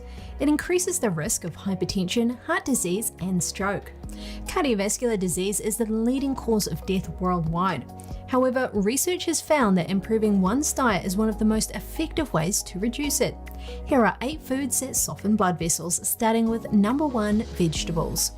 Green leafy vegetables such as spinach and kale are rich in potassium. This can balance sodium in the body and reduce blood pressure. Garlic and onions are another option. They contain sulfur compounds. These relax and dilate blood vessels, increase nitric oxide production, and improve blood circulation. Number 2 on the list, fruits. Fruits such as blueberries, blackberries, strawberries, cherries, raspberries, and pomegranates are great options. That's because they're rich in anthocyanins. This powerful antioxidant can reduce the damage of free radicals to blood vessel walls. Number 3, nuts and seeds. Nuts and seeds such as almonds, walnuts, flax seeds, and chia seeds are rich in healthy fats and soluble fiber. They also contain potassium and magnesium. They have antioxidant effects and can reduce inflammation and protect the blood vessels. Number 4, animal proteins. Wild fatty fish such as salmon and tuna are rich in omega-3. This can reduce blood coagulation and dilate blood vessels. Turkey and chicken are another option. They are low in fat and high in protein. Eggs are also an excellent source of protein. Number 5, let's look at plant proteins. Broad beans, lentils, peas, and other beans are rich in soluble fiber. This can reduce the intestinal absorption of cholesterol and reduce the amount of low-density lipoprotein. Number 6, tea. Green tea contains catechins. These can fight inflammation, reduce oxidative stress, promote the production of nitric oxide, and lower blood pressure. Number 7, chocolate. Dark chocolate not only contains polyphenols, but also contains many flavonoid compounds. These can promote the production of nitric oxide, improve blood vessels, and lower blood pressure. And finally, number 8 on the list, yogurt. Yogurt contains probiotics and has anti-inflammatory effects. This can reduce the release of inflammatory factors and protect blood vessel walls. As you can see, adjusting your eating habits can prevent cardiovascular diseases. Track and field is set to become the first sport to introduce prize money at the Olympics. World Athletics said today it would pay $50,000 to gold medalists in Paris. The move is a symbolic break with the amateur past of the Olympics. The governing body said it was setting aside $2.4 million to pay gold medalists across the 48 events of the track and field. Relay teams will split the 50 grand. Payments for silver and bronze medalists are planned to start at the 2028 Olympics in Los Angeles. The prize money will come from the share of Olympic revenue that the IOC distributes to World Athletics. The Paris Summer Olympics begin on July 26. A racehorse made a surprise appearance at a Sydney train station, stunning passengers. Let's check out the video. CCTV footage captured the horse running onto the platform before being loaded onto a trailer. Train drivers were cautioned to slow down near the station due to the unexpected danger. Fortunately, authorities confirmed that the horse made it safely back home today. And a giant mussel caused a stir on social media and news outlets in Chile this week. Jose Martel is a scuba diver who works for a research company. He found the mussel while scouting the waters of Coral Bay. The species, commonly known as giant mussel, lives in the Pacific Ocean. Images shared on social media showed the impressive specimen. It apparently weighed almost 2 pounds and measured more than a foot. Incredible. Well, for round-the-clock original news coverage, be sure to visit us at ntd.com or download our NTD app. And be sure to stick around for NTD Newsroom at 3 p.m. Eastern. We'll cover more stories from the U.S. and around the world.